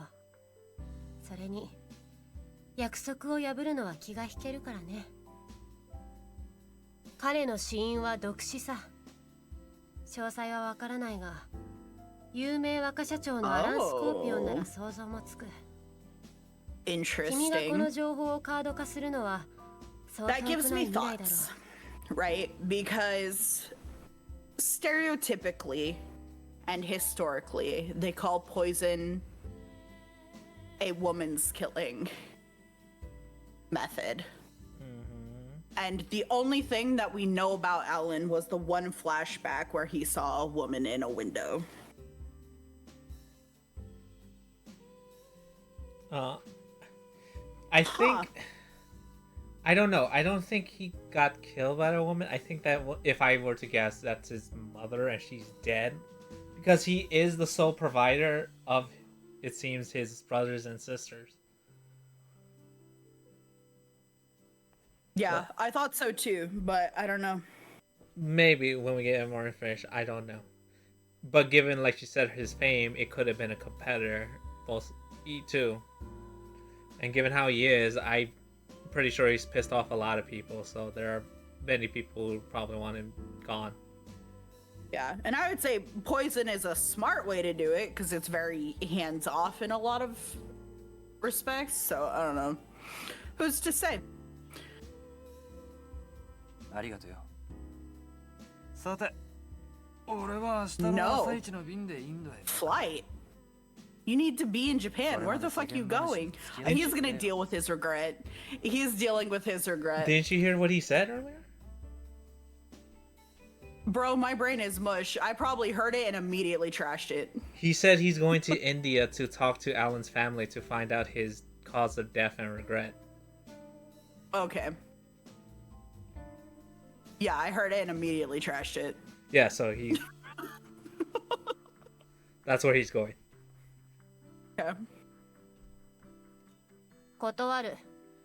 高校生を何だと思っているんだい？ Respectfully, he doesn't care. Miharu takes a breath before continuing.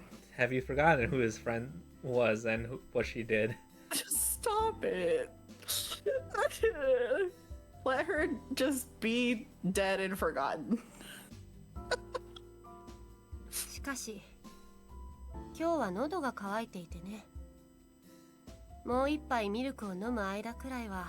The way these people are like sort of friends, creating friendships. I'm not talking about these two specifically. I'm just talking about everyone in this game. How they're making these weird friendships with these people. It's crazy. It's trauma bonding, right? Because they're all in these, like, it's a really fucked up situation that literally only 12 people ever could ever relate to them. So it's like, while they're all fighting each other, there's still that sense of sort of like camaraderie, like we're going through this shit together. It's wild. There's a reason why she decides to say this. It's because she knows. She knows this will be the last time she and Federico will ever cross paths in the real world. Oh. Miharu goes straight to bed upon returning home. The next day, she manages to obtain Federico's regret card. Oh. Well. Oh. Oh. She got it as she reflected on the events of the night before while taking a bath.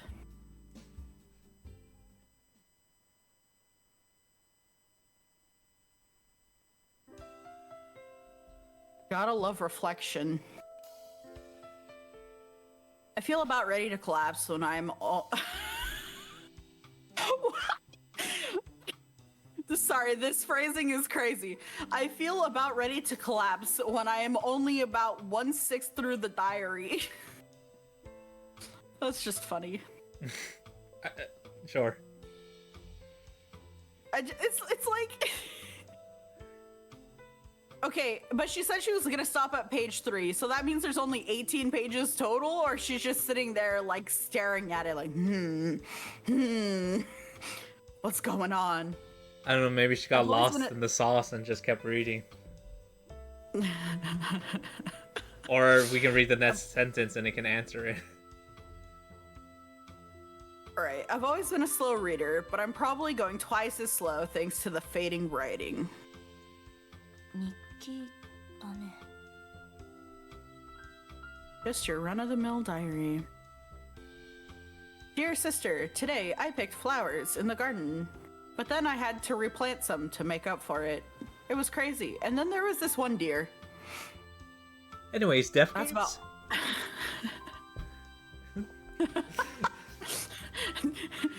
How do you feel about death games? If you were to host one, what would you make the rules? Just hypothetically. And like, if you had one power dedicated to the death game, what power would you have? That's about the only thing I can say after what I've read so far. So skip to the end.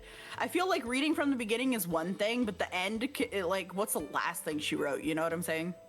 True. I would skip to the middle. Like, I would maybe skim the start, I guess, in case I missed something, but I'll be like, if it didn't sound like anything, I would just, like, speed through it faster. I don't know. I'm just saying go to the place where you're most likely to find something, and then if you do find something, then you can go back and reread, like, how did we get here, you know? True. Especially if she's like a slow reader and she's not sure if she wants to continue reading, then why read from the front? I don't know if you're gonna find anything at the front. I'm not being extra thorough. So thorough.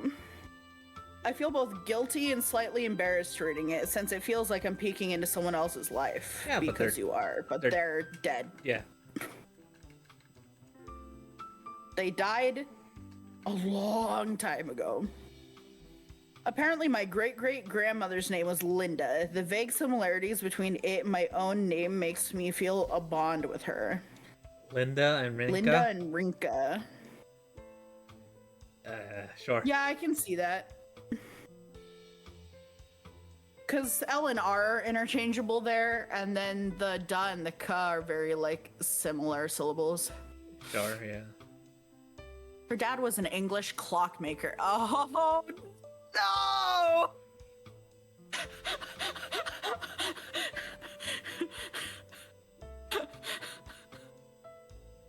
Both he and his wife moved to Japan before Linda was born.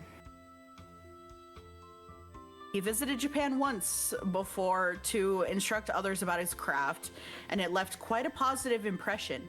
The decision to move was a result of the company he previously instructed offering him a permanent position. I know it said instruct, but for some reason my brain was saying, nah, that's insult. Yeah. To insult He visited others. Japan once before to insult others about his crap. I was like, what? I came to Japan just to insult other people. That's what I did. Johnny Somali. I'm glad you said it because I was thinking it. I was like, it's not the first time people have done that, for real. It should be the last, but it's not the first. Linda was born not long after they moved, and her younger sister Diana followed the next year.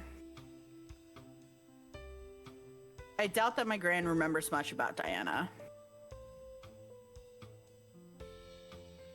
And I'm just now noticing how well designed this diary is. My bias against the design, thanks to my card book, got in the way of that. She must have been a nice person if she was willing to make something this nice for her sister. Contents of the diary itself give the impression that they got along well. So, if we're right that it's her great-great-granddaughter, do you think Parka is Linda or Diana?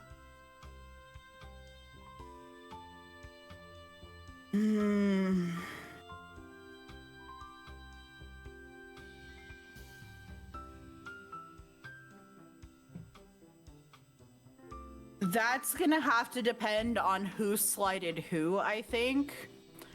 But I'm feeling pretty good about the man being their father. Maybe. So that would be great-great-great-grandpa. If I had to guess, I think if I had to guess, one of them passed. And the other did something. And somehow translated to them becoming Parka. And Parka rewrote fate where the one that died didn't exist. So as far as the family's aware, they only have one daughter. And the other daughter, like, they kind of joined. Parka, who was formerly Diana or Linda, now lives in the other sister. And then it passed down after that. I don't know when it became a death game, but I think that's where it started, if I had to guess. That's a solid theory. It could be. It very well could be. So I'm guessing Diana died, Linda did something to have Diana live in Linda's head. And upon Linda's death, she transferred to someone else. And I'm just curious why then Dad is also in there. Like, I feel like Dad has something to do with this too, especially because of all the clock imagery. And he's the clockmaker.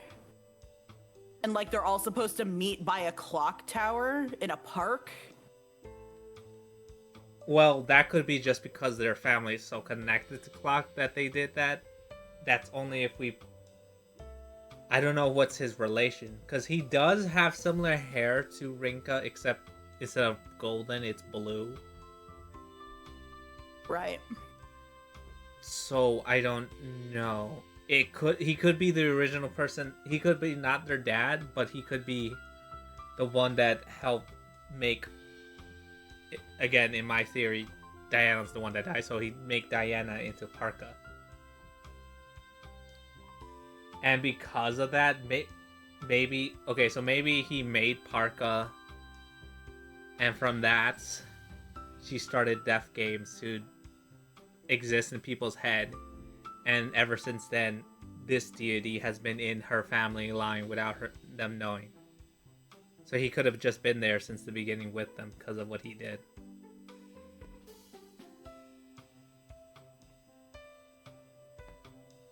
Yeah, maybe. Because it's odd that they're connected to the book, and he's the only one that's not involved in the game as we see, and he's somehow Like directly, yeah. Yeah, and he's somehow attached to Rinka despite it. Yeah. So I don't know. Weird guy. The contents of the diary itself give the impression that they got along well. Part of me feels a bit jealous since I don't have any siblings that you know of, probably because your parents died. Yeah. Like, but if she was the second one. Now that I think about it, Miharu and Naomi are the same. Mao has a younger brother, which makes her my only friend with a sibling.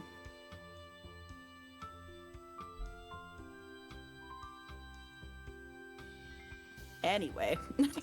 Anyways, tangent. I close the diary after glancing at my clock. I make sure to be nice and gentle so the spine doesn't crumble. これは今週いっぱいかかりそうだな。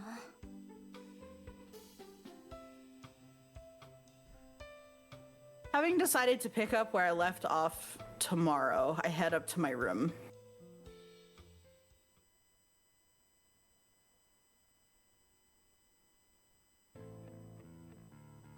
Che. 柄にもなくすがすがしい気分だ。あれだけ飲んだくせに二日酔いも Aw, ありゃし。 he's not hungover. しかし、 For a good day to die. ミハルは本当に一杯で帰りやがったな。あいつを好きになる男が俺以外に現れたら、さぞかし苦労するんだろうな。 Yes, but not for the reason you think. God.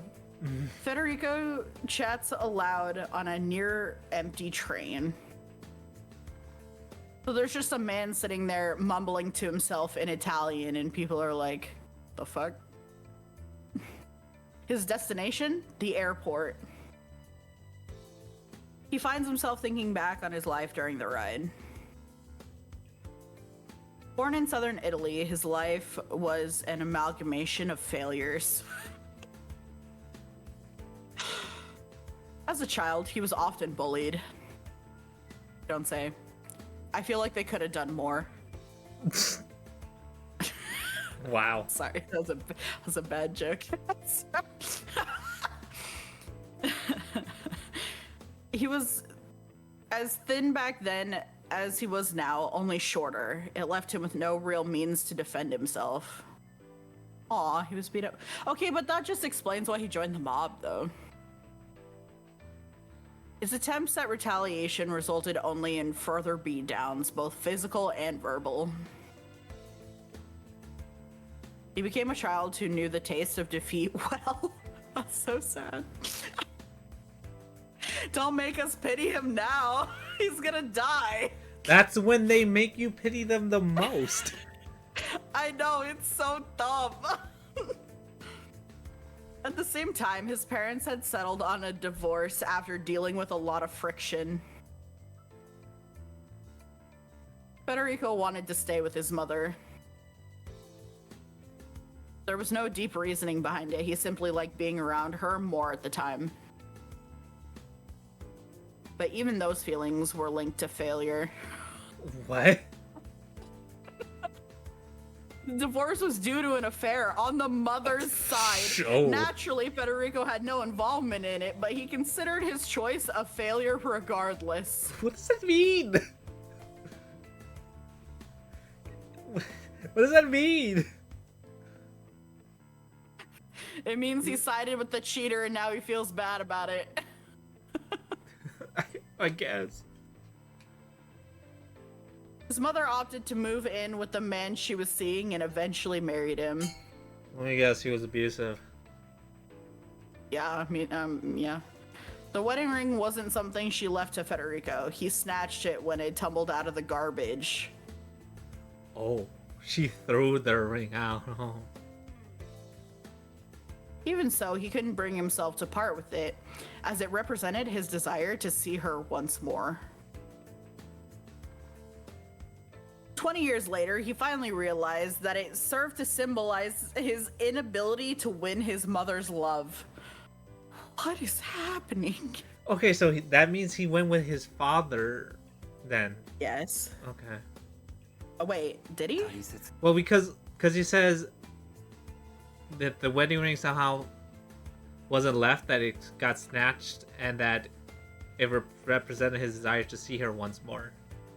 If he moved in with her, he wouldn't have a desire to see her, so... She might have kicked him out, though. But yeah, maybe. I think she just ended up... Because it's like, depending on when he is, it's like, well, I don't want to deal with the kid. I don't know. He just said he or that's why his decision failed. He picked his mom, but she didn't want him, so he lost. 20 years later, he finally realized that. Yep. 大切な指輪かと思っていたが、捨てちまってみると大して感傷も湧かないぜ。When he yeeted it off the tallest building. こんな気持ちだったのかもしれないな。一人の相手に一途になれない気持ち。今ならよく Don't blame your mom for your whoring habits. It's that genetic. Is your own personal choice. No. We realize that it's genetic. Yeah, Ending yourself that's is genetic. The moral of this whole visual novel is just to say whatever's wrong with you, it's genetic. Yeah, you want to end your life, genetic. You can't speak English, genetic. Even if you are English, like you're a hoe, genetic. It's just genetic, bro. You're into children, genetic. No. Okay, to be fair, we don't know. I guess it's just you're into children. You're probably your best friend too. I don't know. Probably your best friend too. They flock together. Yeah, the PDF files. I don't even know how to say it. PDF files flock together. No, you did it. I don't know. Yeah. I didn't know how to make that rhyme, but yeah, whatever.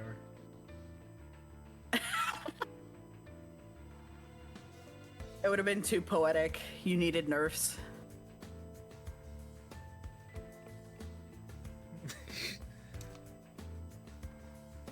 The first time he started dating someone was just after entering high school.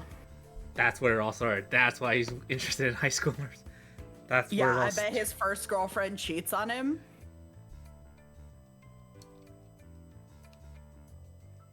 She was a frank girl, one to always drag him around at her whim. While things appeared steady between them, it was all for nothing when she had to move away. Aw. I thought he was about to say a freak girl. I was like, oh, whoa. Real. Any freaks in the chat? Putting aside what he thought of those events, his high school life was nothing but a failure when he was no longer the target of bullying. It's funny how he says that he was dragged around by his first girlfriend, and his best friend ended up dragging him around. He has a type. Yeah, he's a bottom. It's funny because he said he would never want to sleep with her, but it's like, I mean, she's your type technically by you. Yeah. A strong woman. Yeah. Yanking him around. Apparently, according to Odette... That's probably why he likes Miharu, because she is so standoffish with him, and he's like, my type. Maybe. Apparently, to Odette, he doesn't care as long as he finds them attractive. So apparently, man or woman. Right. Ugh. He was surrounded by people far more skilled than him in the soccer club. No matter how hard he tried to surpass them, he never could manage it. So he was average. See, this is where his trauma came from. He was in Blue Lock. The toxic Yowie killed him, bro. Even when he put his all into studying, he was never once able to get the best grades in his class. Because he's an idiot. Compounding these with the failures of his childhood led Federico to become a child who would always hold himself back. Not that he was aware of it. It's probably the fact that he keeps calling these failures. That's like such a heavy burden to put on yourself. Like, no one's saying that. You are saying that, and you are burying yourself in all this shit. Yeah, I mean, I know you say he's an I woke up this idiot. morning, failure. I know he's like, we call him an idiot, but I'm guessing even in the soccer and in the club, he wasn't the best, but he was far from average. Like in the positive side? Yes, in the positive side. Yeah, better than average, but not the best, so he was dog shit. So true.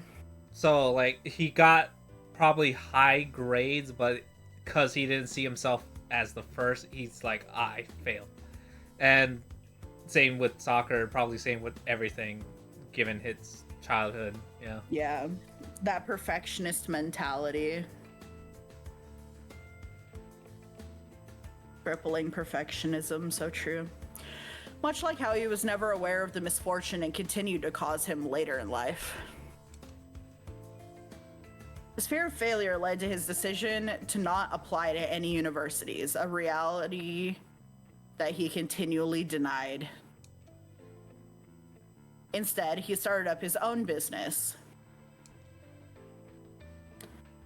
His choice was spurred on by his father's death, which left him with a fairly large inheritance. The business itself wasn't complicated. Anyone with a good amount of money on their hands could do it. He loaned money to those who were struggling, attached a hefty interest rate, and then collected what he was owed at a later date. He was a loan shark? Yes. Of course, he made sure to choose his business partners well. People who didn't inform the police of his activities due to their having multiple debts or criminal records. In other words, those who had experienced failure on an even greater level than him. There were a number of ways to deal with those who wouldn't pay up. He would force them to visit other loan sharks, lay claim to whatever valuables they had, or simply beat the money out of them. Like, piñata. If I punch you, does money come out? In terms of profit, he was doing somewhat well for himself until he ran into an issue that money couldn't solve, that was.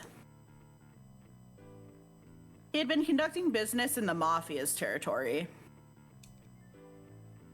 Naturally, they weren't pleased. So he wasn't Mafia, he just pissed off Mafia. Oh. Or was he? Wait, no, he was. They probably forced him to join, right? Probably. Those who crossed the Mafia were likely to be whacked with the snap of a finger. 今思えばあのゴリラ女の方がよっぽど恐ろしかったぜ。物理的にな。She sure was. In the end, Federico's first ever business venture resulted in failure. There's only one way for him to escape his situation. He presented the profits he made to one of the Mafia's higher-ups and became a member himself. He never held any significant position there, but his abilities allowed him to bring a fair amount of money into the organization. He even began targeting landowners, convincing them to give up their land in exchange for social status. That's pretty good business. Manipulation, I should say, but like, you know. There's one issue, however. A majority of the money he made was funneled straight to the higher-ups, which ticked him off. And you know, it's just business.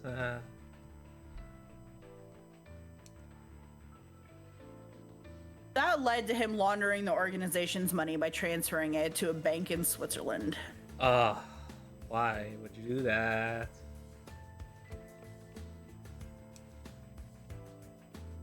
He set his eyes on certain shipping company too, one he had dealt with before.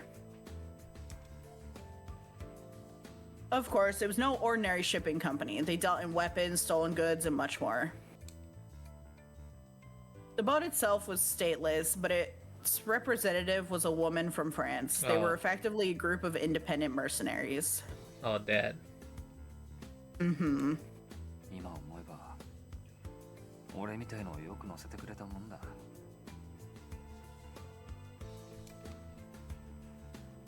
Having discussed things with the captain of the ship, that being Odette Malencon, he settled on fleeing the country.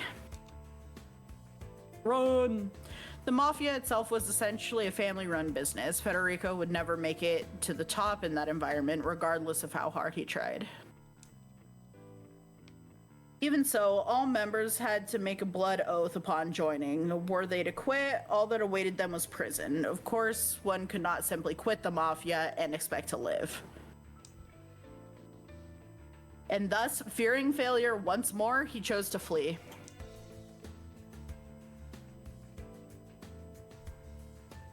Only for the ship to be targeted by pirates, leading to both his and Odette's death. 死んでからも負けてばっかじゃ。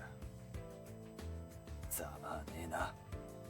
That hits pretty hard because he actually is a loser after death. He fumbled this game so fucking hard. By reflecting on his past, Federico is able to lull himself to sleep until he arrives at his next stop. I mean, if I'm gonna give him the benefit of the doubt, is he a loser because he can't do any better, or is he a loser because, like you said, he holds himself so bad because he'd rather fail now than later after trying? You know what I mean, we don't know because it's a guarantee that I don't think he played this game very seriously. So what he's capable of, we'll never know. Yeah. Do I think he could have done better than he did? Probably. Just about anybody could, except for Rinka.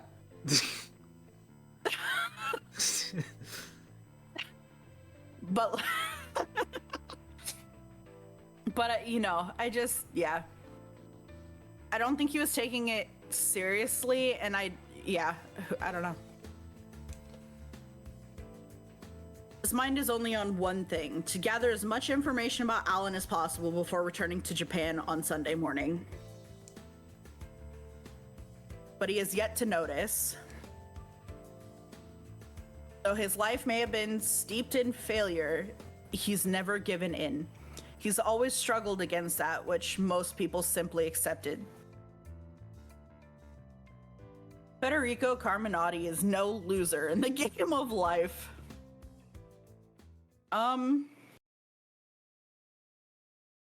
Okay. You're like, okay. Sure. Whatever floats your boat, man. What do you think? One more? Yeah, one more section.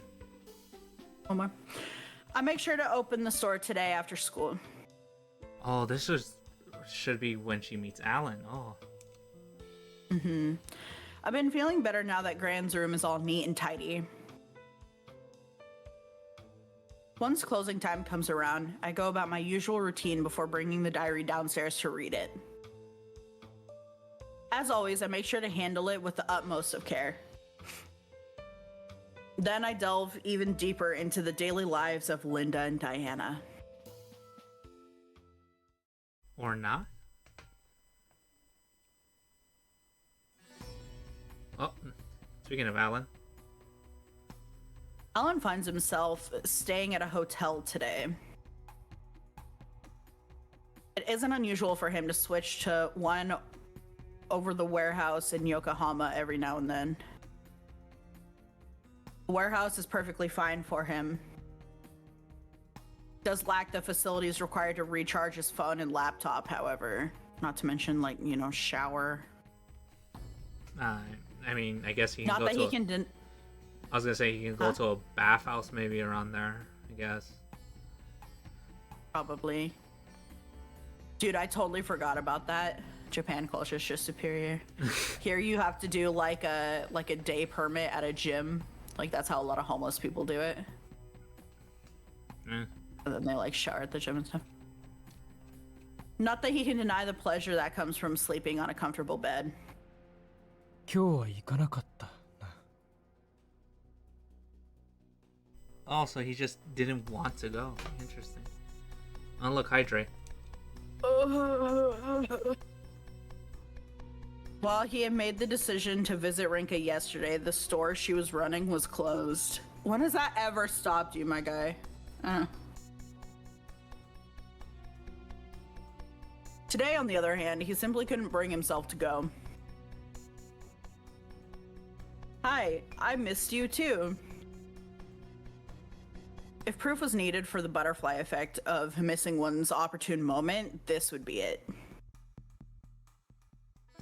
It would have no influence on Alan under normal circumstances, yet he finds himself unable to operate as usual when it comes to Rinka. おそらく今度が最後の。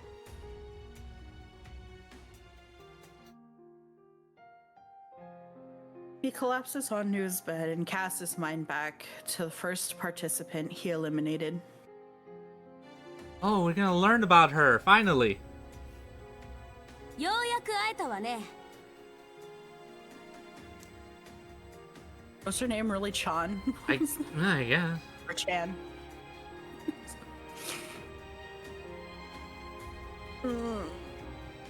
May 3rd, Sunday, 3 days following the juncture of causality. Alan had been called out to by a lone woman.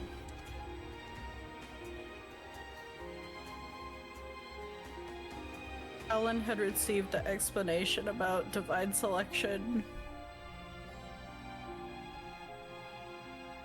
Oh, you got a model change. Oh yeah, that's a first.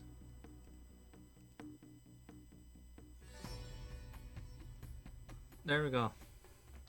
Wow, the OG design with the purple hair. Again. What do you mean again? Hydrate banana. What do you mean? What are you talking about? Again. We're playing Marvel Rivals. Helen had received the explanation about divine selection from Parka by this point, but he chose not to go to Japan until after the first round.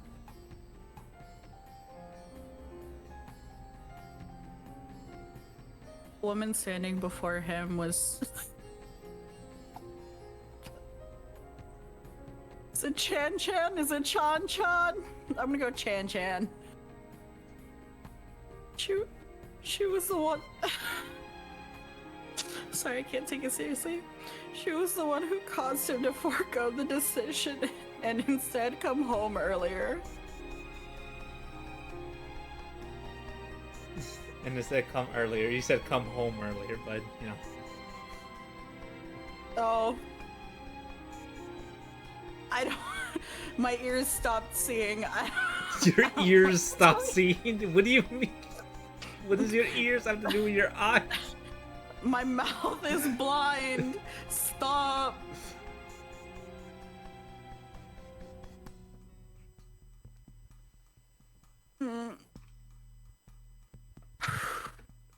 We made it.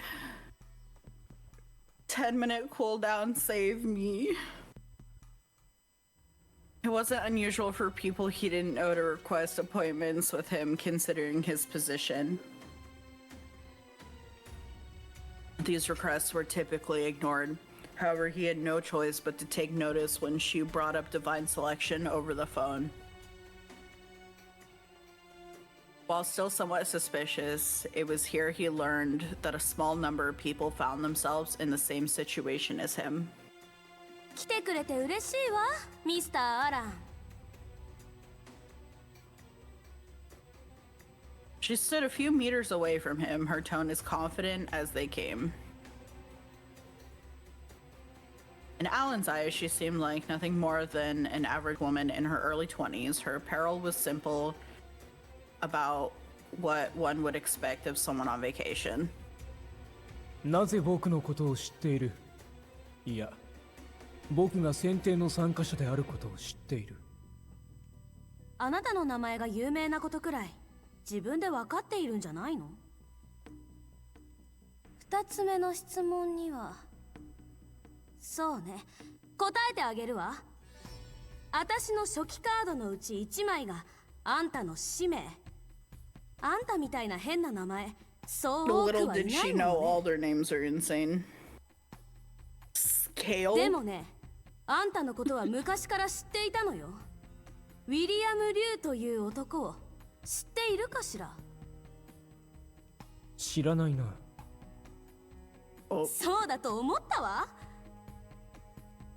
ウィリアム、ビルはあなたの会社とも取引がある広告会社の営業担当よ。あなたとも会ったことがあると言っていたけれど、どうやら社長様は取るに足らない下請け業者のことなんて覚えていないようね。The more the woman spoke, the less Alan cared to be bothered. Fair, I guess.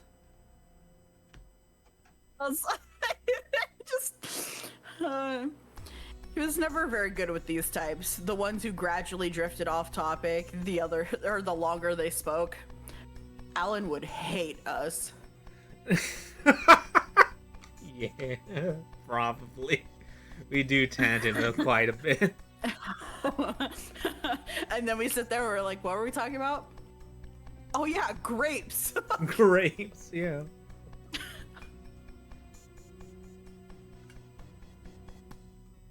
Were she a regular businesswoman, he would have been long gone.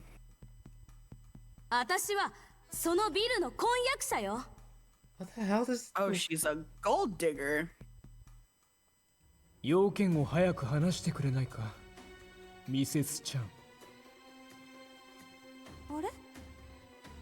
あれ？どうして私の名前をあんたが知ってるのよ。私、名前話してないよね。君はわざわざ僕の会社に電話をしてきただろう。偽名を使ったようだが、せめて非通知でかけてくるべきだったな。He basically said, I have caller ID. True. はい？ Oh good, she's dumb. This is fun. After he said that, Alan took out a single card. Chan was quite familiar with the card's design. Fuck, my brain's too melted. Is that 6? 6. Name Chan Chan. She wasn't aware of the significance behind the numeral yet, but it was clear that her own name was written on it. 新しくカードが生まれる瞬間を僕はすでに目撃している。ちょっと、そんなのずるくない？個人情報とかどうなってんのよ。 You called him. What?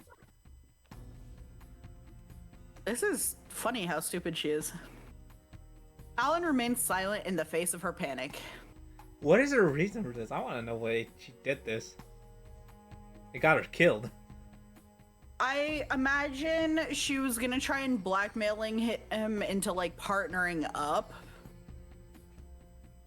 And so he just killed her. But with just her name, she brings up that she's married to someone he met. Like, what the fuck? What? Yeah. But that's called like establishing a connection. She's like appealing to the human side of him that didn't exist at this point. He was aware that nothing could come from interacting with her as if things were normal. でも名前でしょ？私なんてありふれた名前だし、どうせすぐにバレちゃうよ。 Okay. Okay. そんなことより、ちゃんちゃん、貴様の死因は Oh, 転 shit. 落死だ。 How the hell? And on vacation, that kind of sucks. 嘘。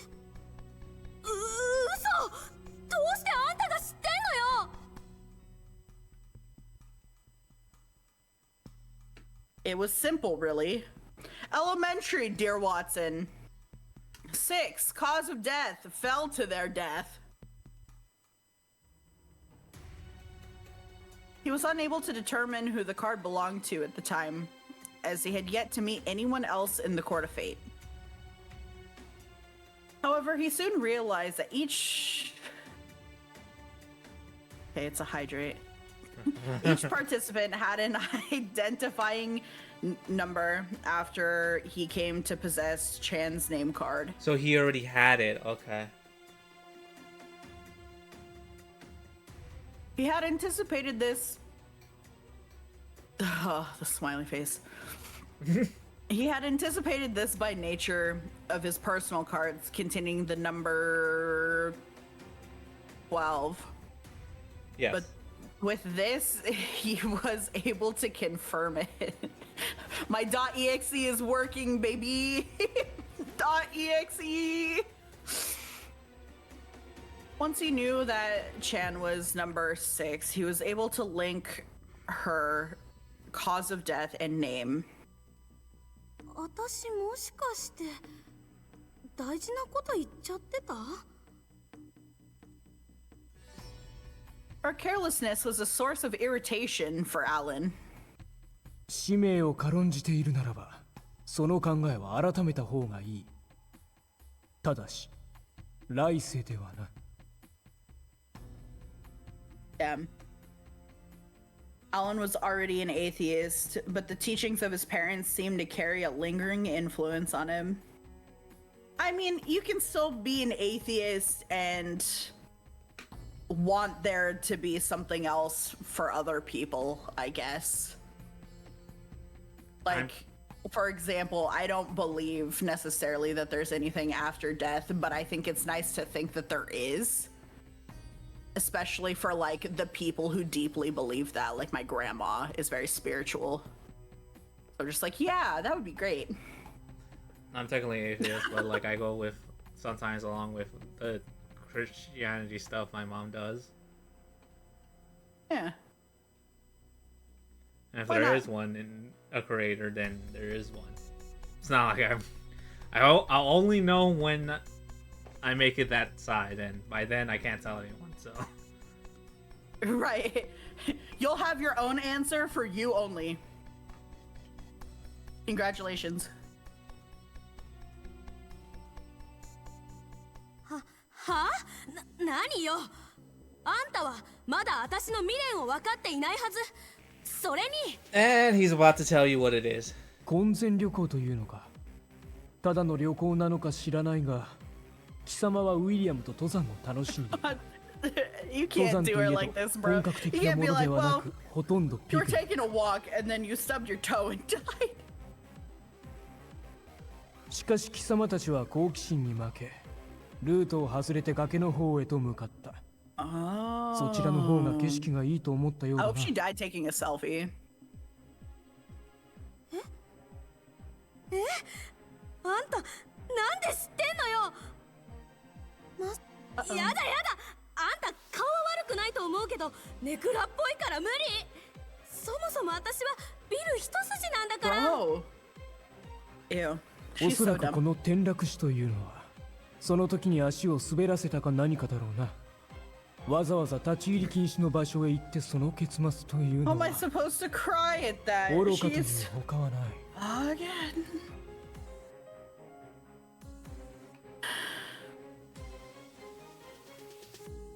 さいわね。っていうか早くなんで私のことをそんなに知ってるのか教えなさいよ。心当たりがないのか、動転して見失っているのか。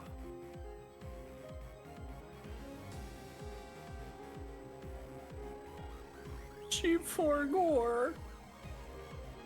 Alan made sure to gather as much information on Chan as he could the moment he learned her name. He wasn't entirely convinced that divine selection was real, but the creation of the cards and the existence of a card book that removed all language barriers convinced him not to deny it outright. Information provided one with the upper hand when negotiating. That was the conclusion Alan had reached. It was why he did everything he could to gather information on not only her, but her fiancé, William, as well. Though he wouldn't admit to such a thing.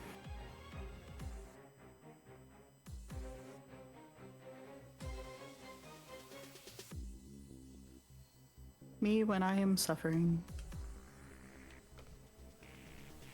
Half of what he told her was information she herself had made public via rampant social media posts and updates.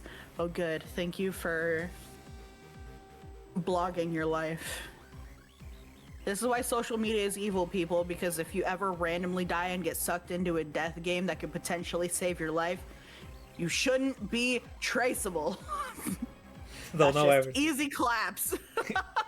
Probably saw the pictures of her at the mountain. It's like, ah, bet she fell. It's like, haha. Yeah, dumb bitch fell. Dumb bitch died for real, for real. While the results of her fall had clearly been undone, it wasn't difficult for him to put the pieces together based on the information he had at hand. Yeah, because she still went on the climb. She just didn't. Yeah, the timeline. The math is mathing. いいわ。もう遊びは終わりにしましょう。 I still don't know what your plan was during coming into this. Chan wiped the sweat from her brow before whipping out a knife. Oh, this is gonna be so sad. You came here to kill him? Are you stupid? It's gonna be so good. Let her cook. She's got this. I think she wins these, actually. Ignore the fact that you guys can't die during the fight session. You couldn't win in a normal fight. Right. Like, her best chance is to take him by surprise with, like, a rifle out of sight. I wouldn't say snipe him because that probably requires more skill than she has, but like... Anyway, it was a butcher's knife around 20 centimeters in length. Her intent with it was clear as day. 私は生き残りたいのよ。ビルとの新婚生活が待ってるんだから。 So that was her idea, just to kill everyone? Wait. Sure. Wait. But what? I know you don't remember this, but she visited us at our store. So, Before she died, yeah. Yeah, so was she planning? And didn't she also pull a knife on it? She did something. No. That's, you're thinking of the mother, and she didn't pull a knife on us. She just attacked us in front of our thing, saying, "Bro, tell me all your info." And I'm like, no. No. I won't, thank you. But she just asked us for directions and left. I don't know. It's hard because from what he's saying, I don't think they knew they were participants. Like the whole meeting in the court didn't happen. They were just explained. So she probably didn't know. Yeah, session 0. Yeah. Because that makes sense. So they died, and then Parker appeared before them, explained all the rules and everything, and it's like, all right, we'll meet you for game 1, and she died at game 1. So they didn't know who the other participants were. Yeah. The only reason she knows him is because she saw the name, already knew who he was, so knew he was in Divine Selections, and the only reason he came is because she mentioned divine selection. So yeah.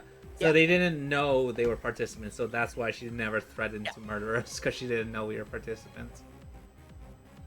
So that was just a really weird coincidence then, is what you're saying. Yes.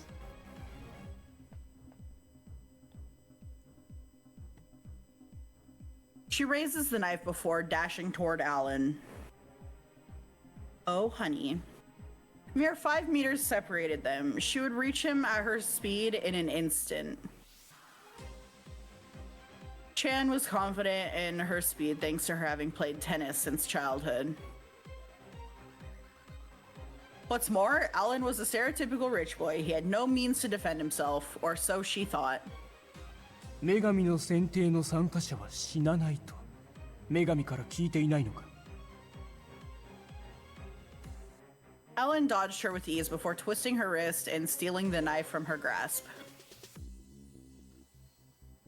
He kept hold of her wrist, however, and brought the knife to rest against her neck. あれなんでこんな状況ちょっと待とうよ Whoa. Chill out, bro. Be cool, be cool. I'm cool. We're cool. Time. Oops. You weren't supposed to 信 be じて better い than ない me. というところか。もっともこの点に関しては僕も試していないから信じてはいない。 Wow, so he's gonna slit her throat right here to test it. Fascinating. 私やばくないこの状況やばくない I don't know if it's panic or I don't know if she's that just gone. Like, but she is surprisingly calm. It's pretty rough. She's like, oh shit, this doesn't look good. Yeah. だってさそれで首の血管を切られたら私死ぬよあんた人殺しになっちゃうよ Uh-huh. That's rich coming from someone that was ready to murder.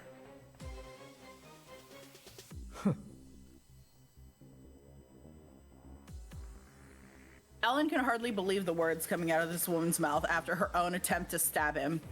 That's what I'm saying. He knew that would be no point in calling her out for it, however. 試 That してみ should るか probably be there. Would you like to be my test subject? I don't know why he's asking. That's a rhetorical question. She has no choice. Don't please.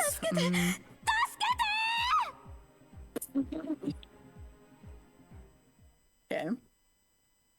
Disastrous hardly began to describe what transpired next. Just as Chan screamed, William leapt out of height. Oh. Does that mean he actually dies here? He attempted to jump Alan, but Alan used Chan as a human shield. Wait, did he just make him stab his own fiance? That's kind of funny.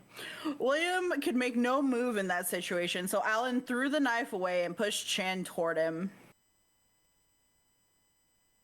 They both fell over as she slammed into him, causing Alan to look down on them both. ミスター・ウィリアム、今晩は最後の時を過ごすことだな。 So she told him about this, and he's an accomplice. Fascinating. Saying that, he took out a third card. 6, regret married life. Oh. As in not having it, or as in having it? Not having it because they're engaged. They're I engaged. just think the phrasing is interesting here. Well, I know they're engaged, but... I'm guessing she never got that married life. That's her regret. Because remember I said I think she's a gold digger?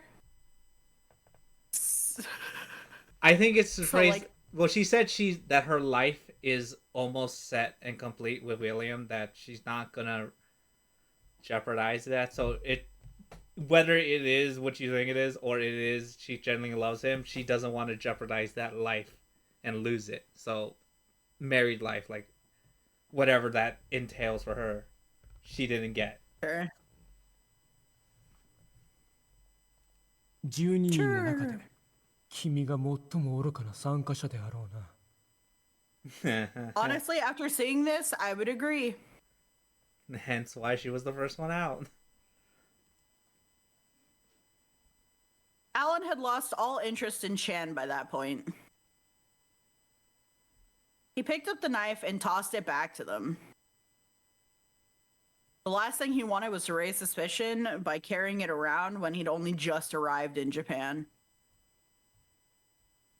Neither Chan nor William saw this as an opportunity either. Their instinctual fear of him had taken over. Not even a gun would make them feel as though they stood on equal footing with him. That's good instincts. They would be correct. Alan had no interest in what they did following that event. この倉庫は使えるな。 Not only was it abandoned, but no one else seemed to be squatting there either. It's neither too close nor too far from the city. Should everything check out over the next few days, he would use it as his base of operations. So he's been here fucking since the beginning. Okay. Mm-hmm. 今ならあの必死さだけは理解できなくもないか。 I can understand it. I still think it was stupid how she went about it. Right. Part of it is unlucky that she chose Alan to go, or rather, it's not that she chose him, but that was like the easiest for her because the card she was dealt. But like, say she had done this to one of the pacifist characters, like Shigetsugu, was that his name? The old man, or like you, or Well, I don't know. She probably could have appealed to the mother, both of them in their desperation. I don't know. It's really just like if she had gone to anyone else, but Alan was like, he schooled her. Bad. Alan was a bad first draw. Audette would have been a bad first draw. honestly, Probably Federico also by extension, but I really haven't seen what he is capable of doing, so it's just an assumption. honestly, I don't think what draw she would have, because maybe I can't even say Rinka, because at that point she didn't know her regret and stuff, so you're getting nothing from her, and her plan is to kill them, which she can't even do. Right. Like the only It thing would have been pointless. the only one is probably the mother, but that's threatening her child like Alan did. You have to go to that level, which I don't know if she would do. I feel like she justified killing Alan because she saw him as nothing but a rich, spoiled brat, and she has her whole life again, like, and she screwed over her husband or to be husband by not, I don't know, like giving him the time of day, like she made it in her head to hate him for a reason, to justify killing him. Versus, I don't know if she could bring herself to kill another participant. Right. But again, like I said, she can't kill any of them. So it would have to be someone close to them. Which I don't know if she'd be willing to do that. Because she doesn't I seem... still can't believe that the fiance was just sitting there lying in wait in ambush. Like, he let her get this far. Like, I can't believe he didn't think that she was, like, crazy. For the... She's like, I gotta go kill him.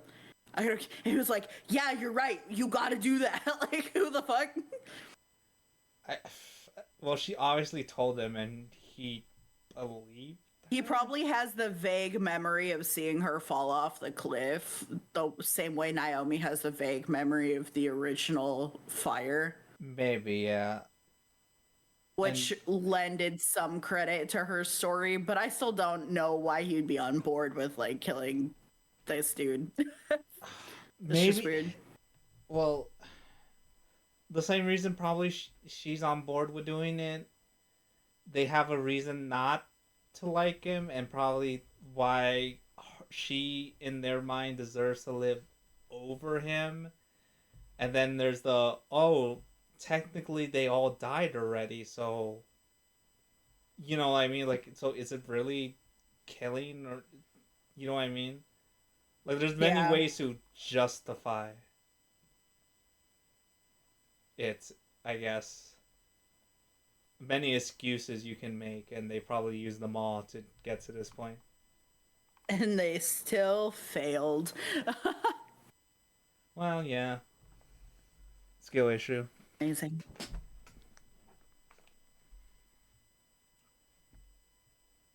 Alan lets his thoughts slip out as he stares at the hotel room ceiling.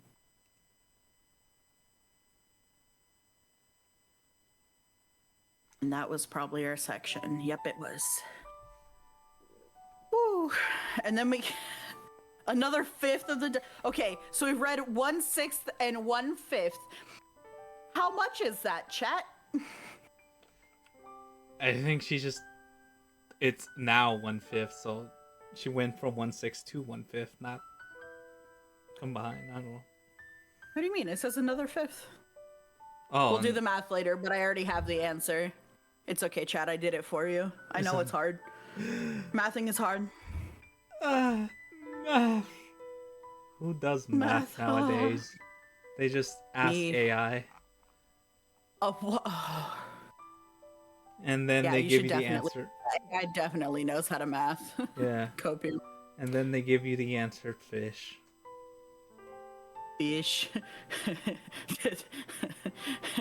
I like the idea of actually doing the math here, because imagine she just sits there and she's like, that means I've read 11/30ths of the diary. And I'm like, who the fuck sits there and thinks, wow, I've read 11/30ths of something? Why not just say I've read about a third? I'd be reading in this. I'd be reading on God. Yeah, I'd be reading up in here. Sheesh. So true. I'm glad we got back to this. I really missed being bullied, I think. Yeah. I miss the thinking and theorizing of all their... And then seeing stupid people do stupid things.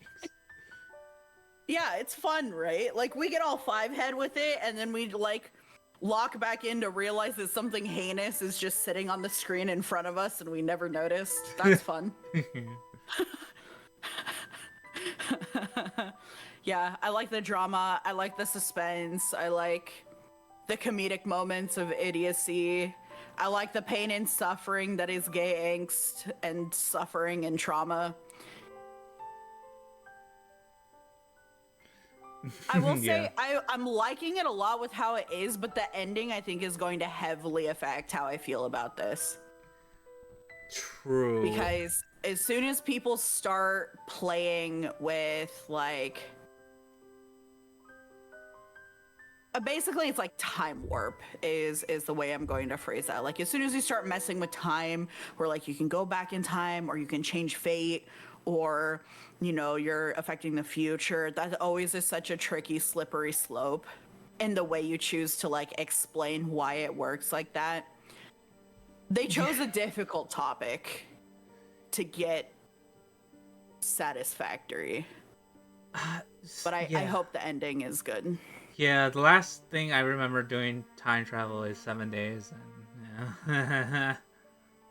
Yeah, we liked it until we read the true ending, and then we were like, they should have never done that.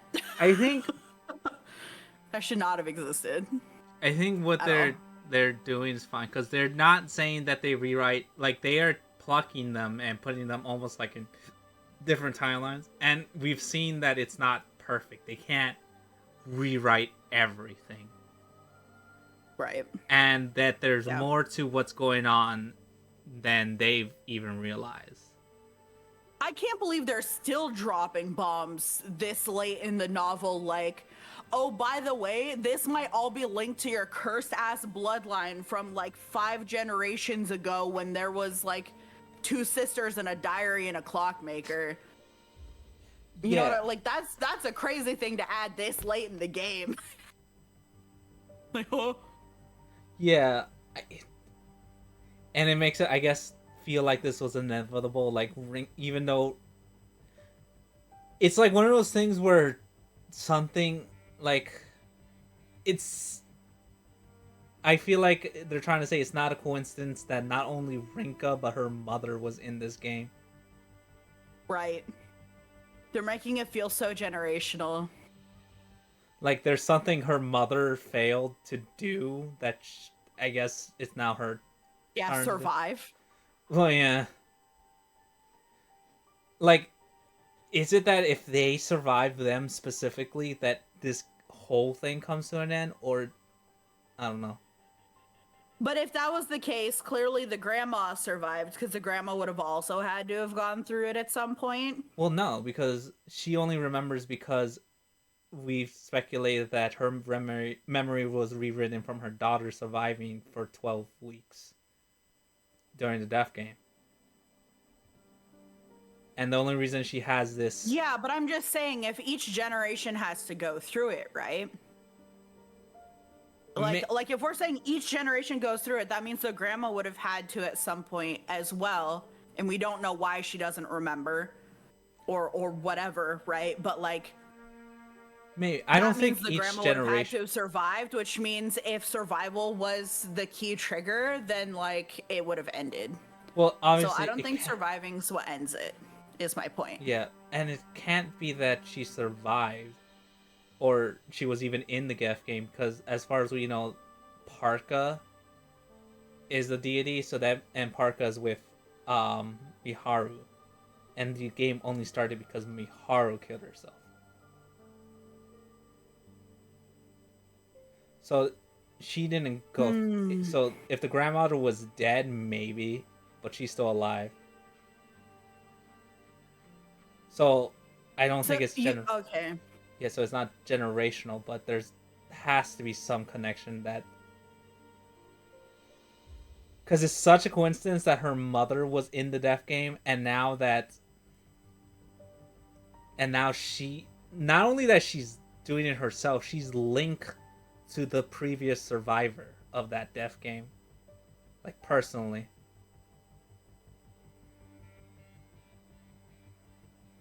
Because Miharu survived the death game, and now she's friends with her.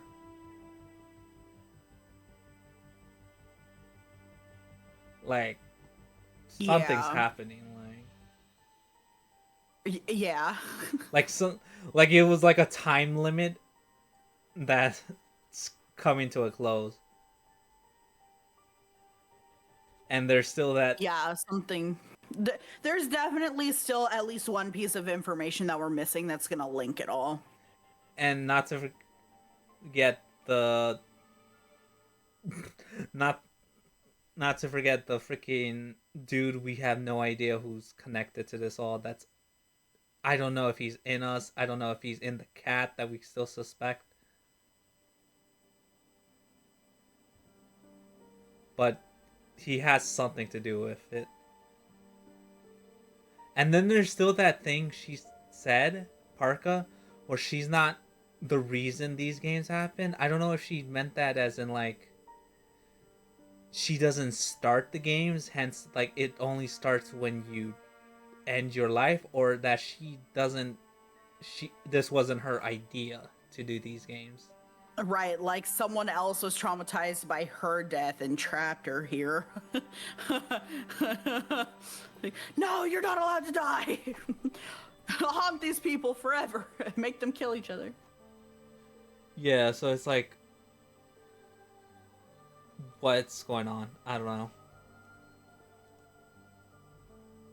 Yeah. I'm excited to find out, and I hope it's satisfying, and I hope it makes sense. Because they have a lot of moving pieces here. They have a lot of stuff to play with. I felt like they overcomplicated to even add the whole thing of the vessel and everything, but if they landed, so. I thought so too. Or rather, I thought it was unnecessary until it might be linked to her family lineage, because now I'm like, whoa. Like, that's some deep shit, because then this is not the universe at play. This is something else, right? So Yeah. yeah, I wasn't. It was a little random before. Now it's like, whoa, could be crazy. Time to find out. That's for what, Thursday? Yeah. Sure, Thursday, Copium. We will do one. It depends. I will try, but I don't know if I will gain conscious. Yeah. That's all. I can't promise that. And So true. Just let me parsec in. I'll play without you. I'll recap everything for you when you wake up from your 5-minute power naps. what? Something's going on, or maybe I'll drink some Yeah, gamer yeah. stuff and that'll wake me up. I don't know. Who knows? Yo, hashtag ad. I don't have a code. No, you know what? I do. Grimmy. Use Grimmy. Code Grimmy. Use code Grimmy for what is it? Usually like 10% off or something like I think that. so, yeah. Yeah. Slay. It's not even my code, but use it. Speaking of, let's see who's live, because if Grimmy's live, I'm gonna pick that. No, she's not live. Rip. Rip. I might have someone. Okay. Know them from somewhere else, so. Oh, Oh God. yeah. Friend. Thanks for coming through today. Thanks for not forgetting that we exist, because we forgot we existed. Yeah, existence is pain and suffering, and who We'll cares? catch you next time, whether it's Thursday or next Tuesday. I might try tomorrow because I'm going to play Marvel Rivals and Nikkei, but I can't promise hell that yeah. because I work. Hell yeah. But Hit anyways, the button, Mr. Streamer. yeah. I need my raid message. Yeah. Fine selection day. You have been chosen. Next time, gamers, be there, be square. Okay, bye. Bye.